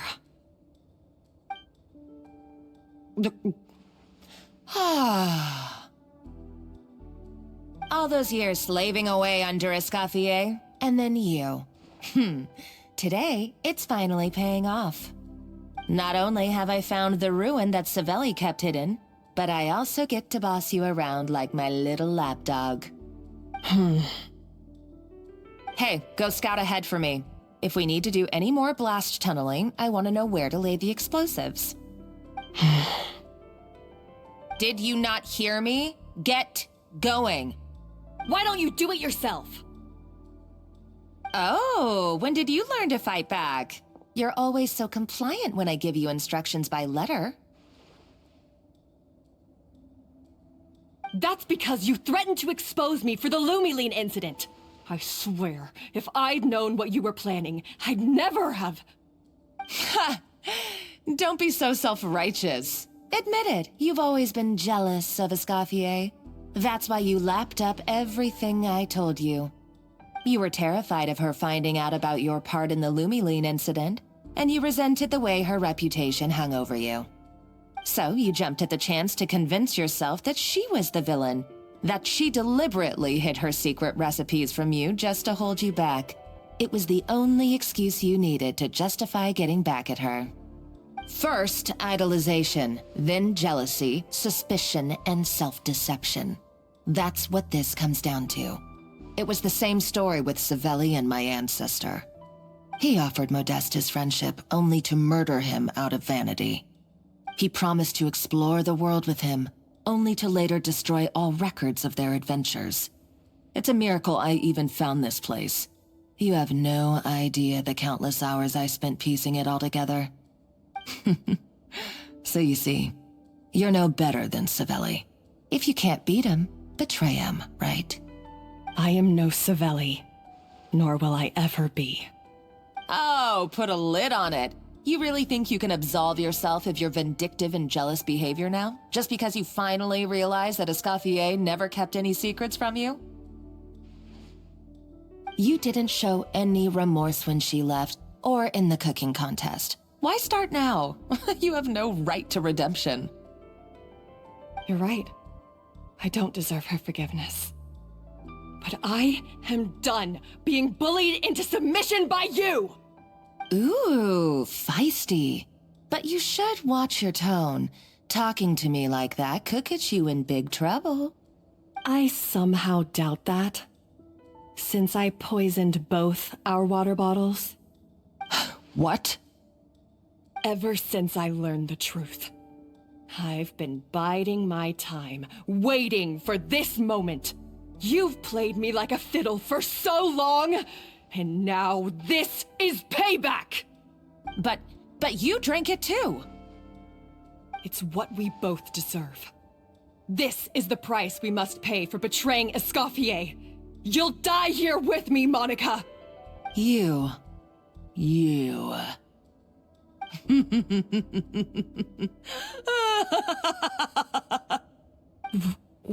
What's so funny? Oh, you're too much. I thought I'd play along for a bit just to amuse myself. You gave a very rousing performance. I saw your dumb plan a mile off. There's no poison in these bottles, just clean, fresh water. No. Revenge is a dish best served cold, you know? Did you really think your half-baked plot would fool me? You're a lousy chef, and you make a lousy villain, too. A complete waste of space. No wonder you never amounted to anything. Everything I ever did was a failure. And now, I failed again, for the last time. Hey, why don't you try your hand at being a comedian in your next life? You got a good laugh out of me. But now the show's over. You should have just done like I asked, Savannah. All I wanted you to do was scout the ruins for me. But you had your chance, and now it's time to say goodbye. Stop right there! Let her go, Monica! We've got you surrounded! Escoffier?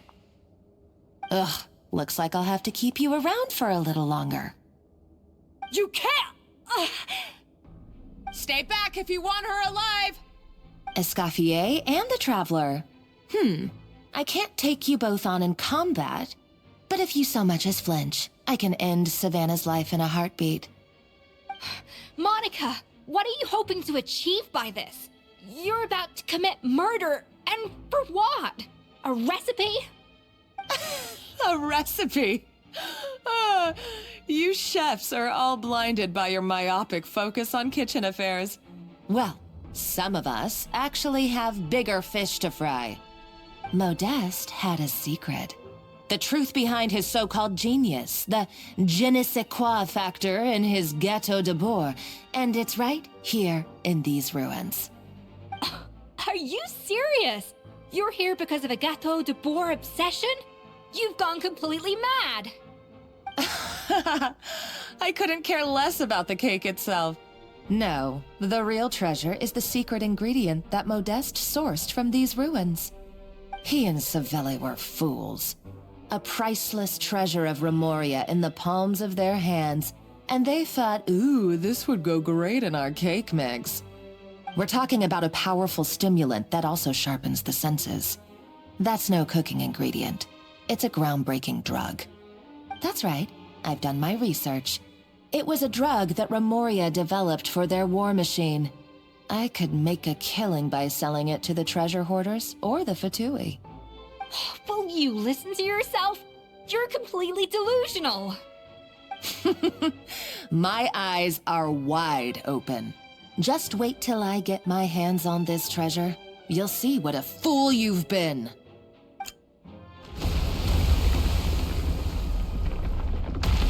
Wait, what's that sound? Just when I thought she couldn't get any crazier. She's lucky the whole place didn't collapse. Uh-oh, Savannah's gone too! Monica must have taken her. Oh, what a coward. She's only taken her hostage because she knows that she's no match for you. That's true. Even if she finds the treasure, she'll need Savannah alive if she wants to get out of here in one piece. Oh, well, our path's been blocked, so let's look for another route.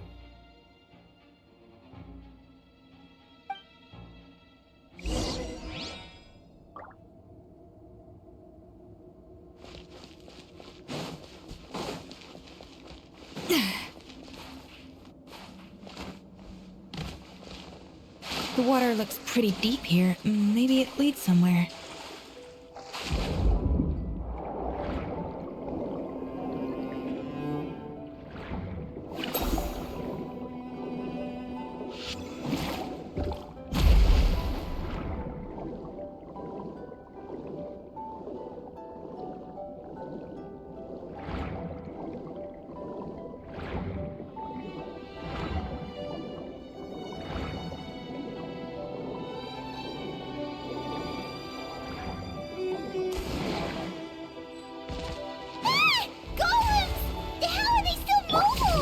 They were probably awakened by the explosion just now.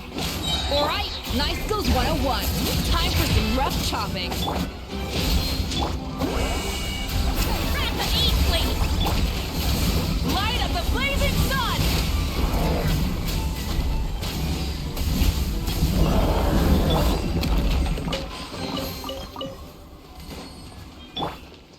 Try and stop me!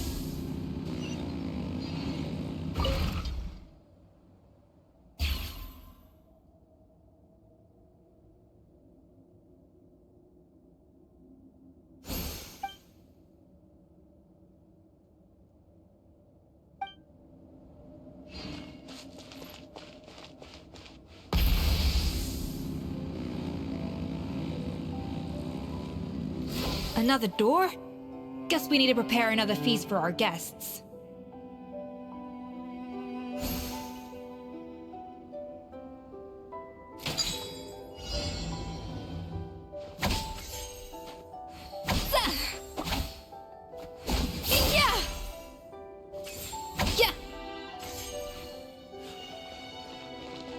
A little amuse-bouche!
It seems to really like the texture of Rome maritime flowers.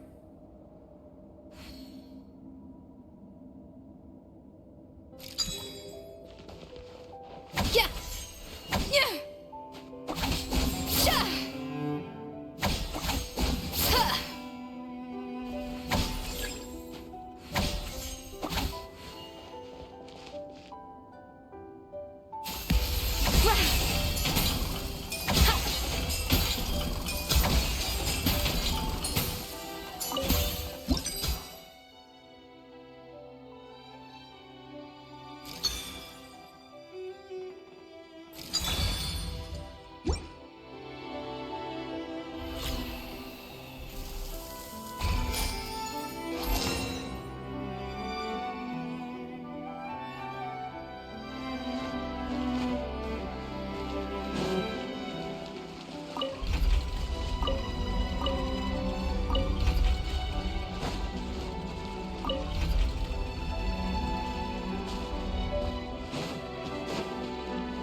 Everybody stand back!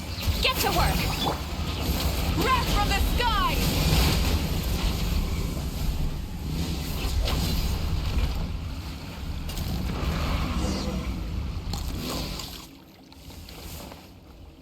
I never knew you could process Lumitwol like that. Alright, I've got to jot this down. Lumitwols and Romaritime flowers. This could open the door to a whole new world. Yep, that's literally the plan. Wait, hold on. Which door are you talking about?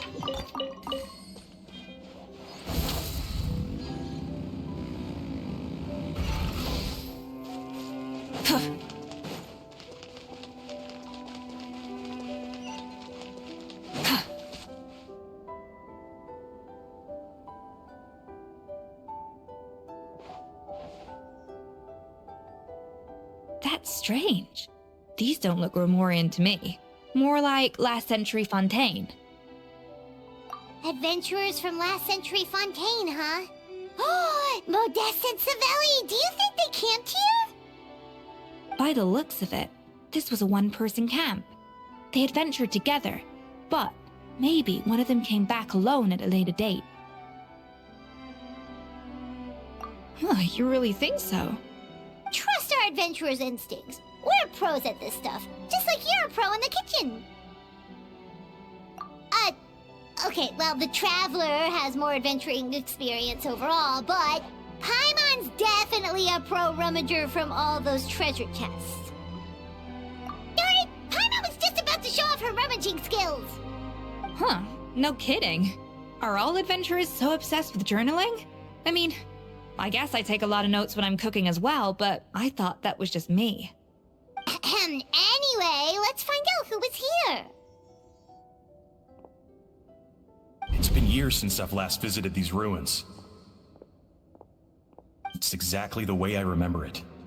This place probably hasn't changed in millennia.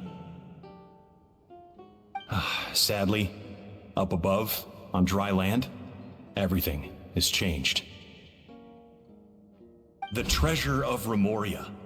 That's what we used to call it. Modeste was right about its potential. It turned Gâteau de Bourg into a national sensation. Our limited stock of the substance meant that the gâteau could only be produced on a small scale, but this only drove up the popularity all the more. Modeste was right about that too. He predicted all of it. He was praised as a genius, while I, as the one person who'd ever disagreed with him, was labeled a talentless fool. Modeste tried his best to console me, but I knew better than anyone just how great the gulf was between us. Our conversations grew scarce, and we saw less and less of each other. I didn't fight it. He had new friends and a career of his own. Why invite further disdain by inserting myself where I did not belong? I told myself that maybe one day, when I finally created a masterpiece of my own, I'd be able to face him without shame. Or maybe one day, when I've put these feelings of self-loathing behind me, I'd be able to ask him with a smile on my face, how about we go on one more adventure, for old time's sake? Unfortunately, that day will never come. So it was Savelli. From the sounds of it, he came back after Modeste had already died. I always thought it was just a legend. But if it's true, then this must be the place where they found their secret ingredient, the birthplace of Gâteau de Bourg. In that case, what does that say about the death of Modeste? If it's all true, maybe Savelli really did have something to do with it. The taste of Gâteau de Bourg has changed. Modeste was convinced of this, even though everyone swore they couldn't tell. Being the perfectionist that he was, he refused to accept even the slightest flaw in his work. He stopped all sales of the product, locked himself away in the kitchen, and worked day and night, vowing to find out where he had gone wrong.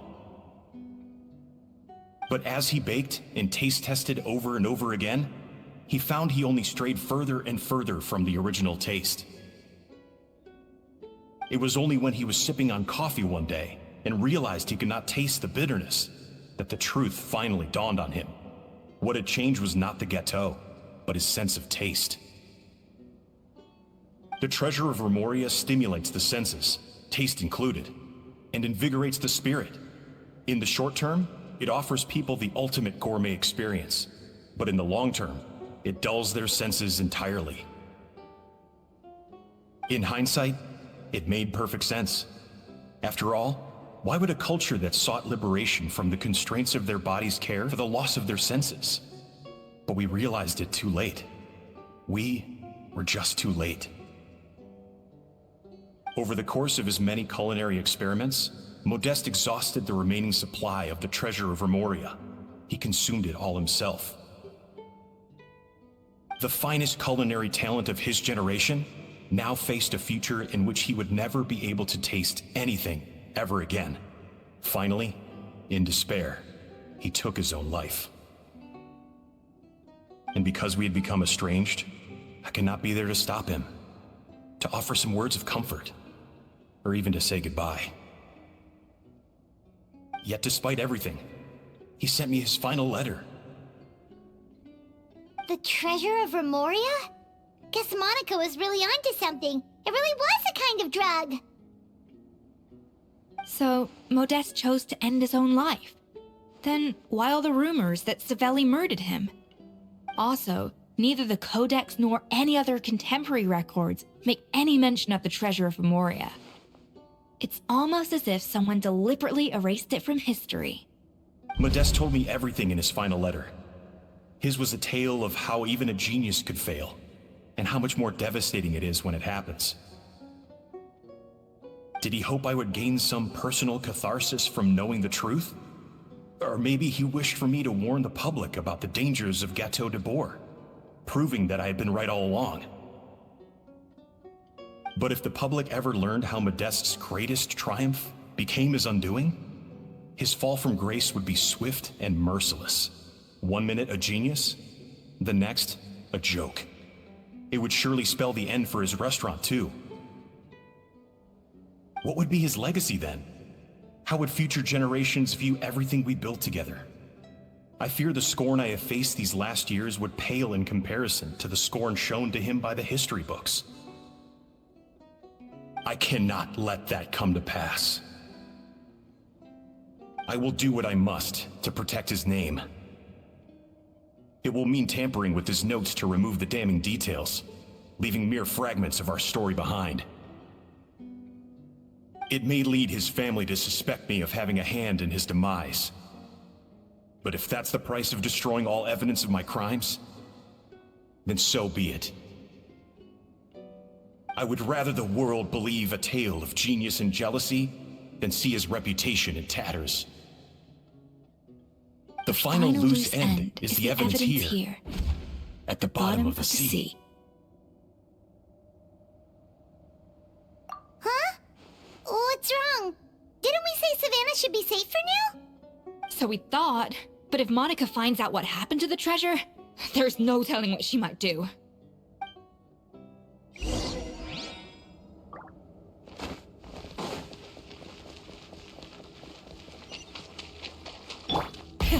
Rev the engines!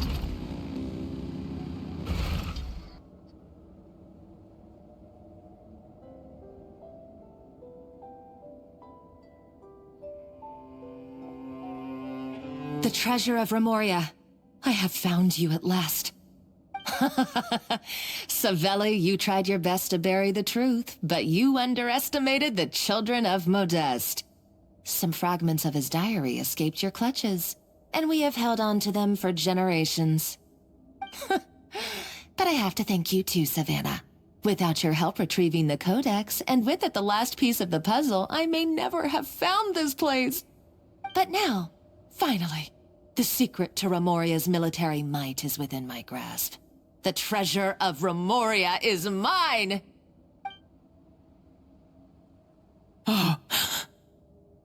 It's empty. It's empty? Monica? Oh, we were seconds too late. Escoffier? What's the deal with that jar? Savelli's final act! He wanted to conceal the secret of the treasure forevermore and make sure it would never harm anyone again. So he came here after his friend's death and destroyed every last shred that remained. This can't be happening. All the years I spent piecing together the truth.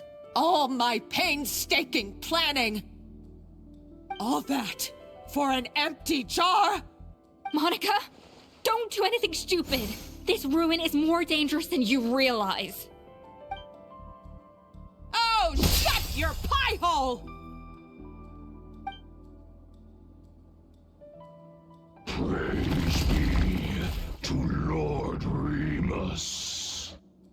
You barbarian shall be slain.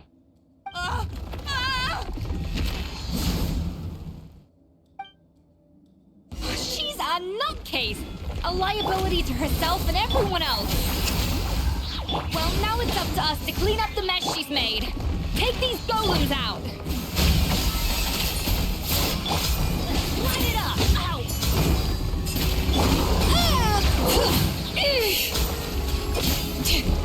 Hear the echoes of the valley! Show no mercy! You two! Time! Light it up! Light up the blazing sun!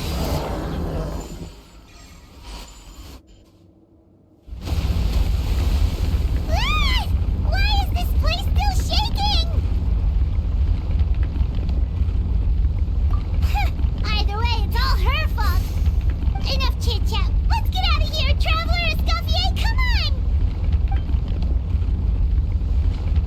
Okay, I'm coming.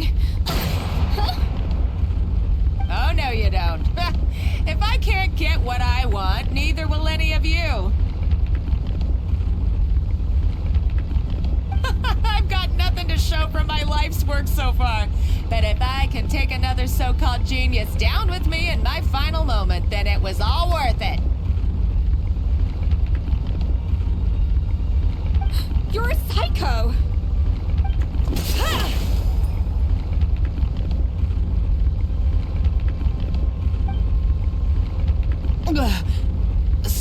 Savannah? Oh, when did you wake up?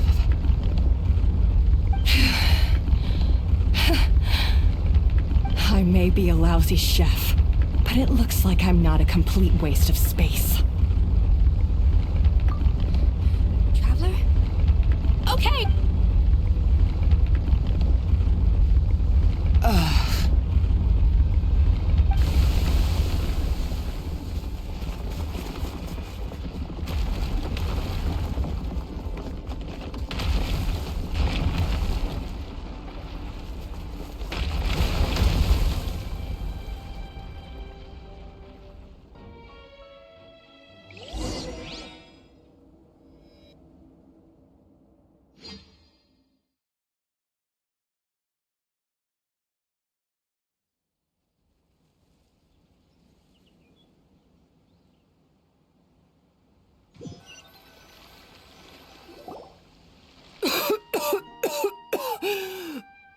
Escoffier!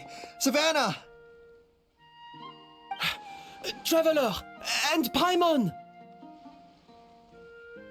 Venejem! What are you all doing here? What did you expect us to do? Stay at the restaurant and sit on our merry derrieres? While the Traveler and Escoffier were out here risking their lives? We had to do something, even though that something ended up being, well, waiting for you here instead. I don't deserve any of you. And I certainly don't deserve to be your head chef. It was my fault Escoffier had to leave. Then I couldn't live up to her standards. I acted like a tyrant in the kitchen. And now I almost got myself killed. Come back, Escoffier. Come and be our head chef again. I'll never be able to replace you. Okay, so everything I said to you the day I left, it just went in one ear and out the other? Huh? Sorry, I was kinda in my own head at the time.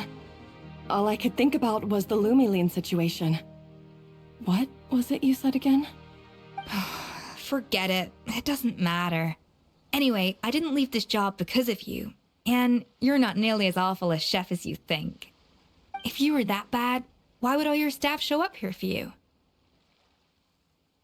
Escoffier's right. Sure, you nitpick our work and get us to do things over a lot. But when it comes down to it, you're the one who's always doing whatever it takes to make sure the customers get served on time, every time. Things were pretty rough after Escoffier left, and Savannah's the only reason we've been able to make it through. Our customers know that Escoffier doesn't work for us anymore. But the fact is, they keep coming back. If that's not an endorsement of your work, I don't know what is. At the end of the day, we're all human, and we all make mistakes. All we can do is recognize where we get it wrong and do our best to improve. That's all that's humanly possible. No, I get what you're saying, but what I did to Firmin and to Escoffier, it's unforgivable. Well, about that, there's someone else here to see you, Chef. It's been a while, Chef Savannah. Firmin? I'm so sorry. I put far too much pressure on you. And the way I stubbornly refused to go and see you after you fell ill. There's no excuse. But I'm too late, aren't I? The damage is done. I heard that you can't even hold a kitchen knife anymore. Actually, I think I'm going to be just fine. Huh? We thought Firmin's problem was purely psychological in nature. But after the threat letter came to light, it got Firmin thinking. And then he remembered the tea that Monica used to give him every night. And as it turns out, she was lacing it with Lumiline the whole time. No way! Doesn't that cause nerve damage? It can. High doses pose a risk of serious nervous and sensory complications. But if you calculate the dosage carefully, you can control the extent of its effects. A small dose might simply make a person more emotional, whether that means more fragile or more hot-tempered. No wonder it seemed like you'd lost your edge. I asked my friends at the Fontaine Research Institute about it. They said that with the low dose I was taking, the risks are pretty small. They also fixed me up with some meds and said I should recover in no time. Well, that's what happens when you give someone a little bit of hope to cling on to. There's more. We believe that Firmin was likely not Monica's only victim. You mean she poisoned me too? Oh, so that's why Savannah's been so irritable this whole time! Let's not be too quick to blame everything on the Lumiline. That stuff can only amplify what's already there. So tasty food will seem like the most delicious thing in the world, while food you don't particularly care for will become utterly revolting. So you better make sure you reflect on your behavior and apologize to every single person you've wronged. I will. I'm sorry. There's still one question that's really bugging me. Why is it that no matter what I do, my Gâteau de Bourg never tastes the same as yours? Is it just... I mean, is it because you're a genius and I'm not? It's because the heating element in your oven is broken, you silly goose. What? I felt like something was off during the cooking contest. Once I got around to checking all the equipment, I noticed it right away. There was a half-degree discrepancy between the temperature setting and the actual temperature. All the ovens in the whole kitchen had the same problem, which confused me at the time, but by this point, it's pretty obvious that Monica must have tampered with them. I would have figured it out the day of the bake-off, since the issue affected both our teams. But of course, Monica sabotaged mine so that could never happen. No. I spent so long trying to find out where I was going wrong, and then you pinpoint the problem in just one night? It all comes back to one simple, undeniable truth. You're a genius, and I'm just plain old Savannah. Oh, cut it out! Stop the woe is me act for a second and just think. I came up with this recipe. You don't think that might have something to do with it? Do you know how long I spent perfecting my Gâteau de Bourg? 3 years! 3 whole years! I know this dish inside out, back to front and upside down. And you've been head chef now for what, 6 months? If that? A couple hundred failed attempts, and you're gonna throw in the kitchen towel and declare you'll never be successful because you're not a genius.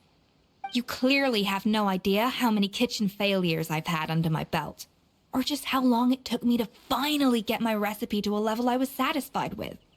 Genius or not, everyone makes mistakes. Modeste did, Savelli did, everyone does. You're only a lousy chef if you don't face up to your mistakes, learn from them, and then keep chipping away until you crack the problem once and for all. Surely you haven't forgotten all that. You were no lousy chef back when I handed you the reins. I haven't forgotten. And I'll make sure I never do. That's our head chef. Haha! Sounds like we won't need another changing of the guard in the Hotel de Bord kitchen anytime soon. Huzzah! Aw, what a perfect ending to a crazy journey. Look how happy everyone is. So you got your mojo back now? Yeah. Thanks to you, Escoffier. In fact, no. Thanks to all of you. Aw, friends again. So nice to see them finally settle their beef. Good. So now that's out of the way. It's time for payback. You cheated in our last bake-off, and I demand a rematch right now. Huh?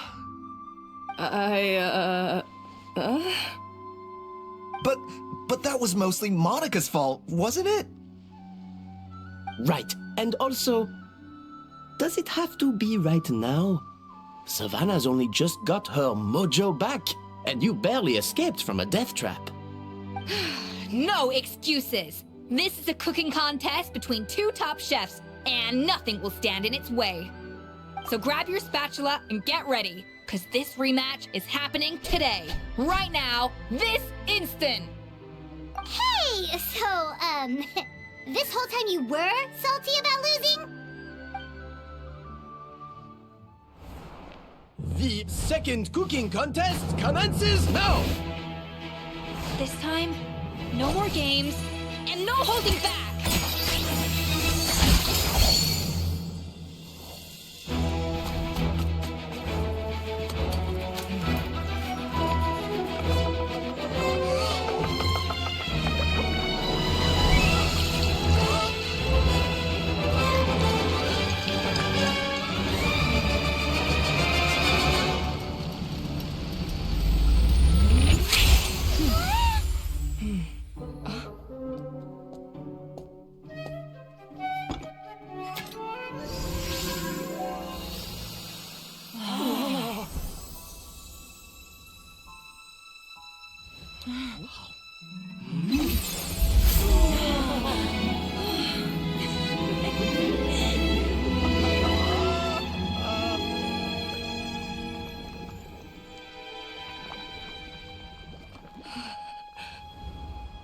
I feel like I don't have the right to be here. Hey, what are you so afraid of? You can't unbake it now. And if you don't serve it, then good or bad, you'll never find out how to improve. If you're too scared to fail, you'll never know what real success tastes like. So? Embrace your failure. Taste it. Digest it. That's the way to success. I don't know. Sounds like it's easier said than done. I'll do it.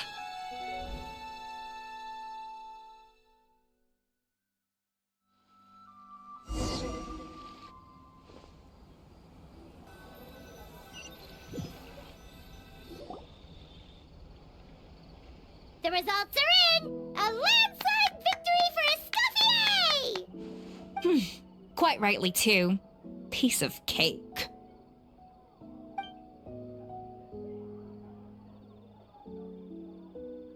Oh yeah, look at that! Savannah looks pretty chipper too, considering she lost. Now, where were we? Yes. Do you have any more questions for me after everything that's happened? I thought Navia would have filled you in. And actually, I said all this to Savannah before I left. Although, as we saw, I don't think any of it sank in. I had 2 reasons for leaving. One was the food safety incident, of course, but the other was that the Hotel de Boer had reached a point where it didn't need me anymore. So I decided to step down and look for new opportunities to improve myself. Improve how? Well, a while back, I got to know a fellow chef from Liyue, and in her, I saw so many new possibilities. She has that same adventurous spirit that Modeste and Sibeli had in their youth. Slime mucus, lizard tails. With her, nothing's off the table. There's a whole world of new flavors out there waiting to be explored, hiding away in ingredients we overlook. Case in point, remember those Romaritime flowers down in the ruins? I used them in the cooking contest just now. Did you taste the difference? What? Paimon didn't notice at all! Half of the art of cooking is dissecting the recipes of previous chefs and figuring out the exact constellation of elements that gave their work its signature taste. And the other half, it lies in freeing yourself from the confines of the kitchen. You've got to go out and explore the endless possibilities out there. Uh-oh. Paimon's suddenly not sure she wants to try your cooking anymore. Don't worry, it's not going to be a free-for-all like in Modeste's time. Before I put anything into my food, I'll obviously do my research, make sure it doesn't contain any harmful substances. In the meantime, take this. It's a recipe for Petit Gâteau de Boer revised version. I tweaked it to suit your needs as busy adventurers. Hope you enjoy, and remember, feedback is always welcome. All right! So, do you ever see yourself returning to Hotel de Boer? Oh, of course. I've already promised Banisham that I'll come back every once in a while to make sure the quality of the food remains at an acceptable level. You know, Paimon's still a little disappointed that we never got to see the treasure of Remoria. Surely Monica wouldn't have gotten drawn in so deeply if it wasn't for all the mystery surrounding the original Gâteau de Boer. She practically dedicated her life to finding the lost pieces of Modeste's diary. Then went to all that trouble to infiltrate the Hotel de Boer. And in the end, it was all for nothing. Since you mentioned the treasure, between Modeste's writings and what we saw in those ruins, I think I may have figured out the truth. The so-called treasure of Remoria was most likely a substance that the Remorians extracted from Lumitoiles, better known to us as Lumiline. Huh? So then, why all the hype back in the early days of Gâteau de Boer? Don't forget, it was a very different era.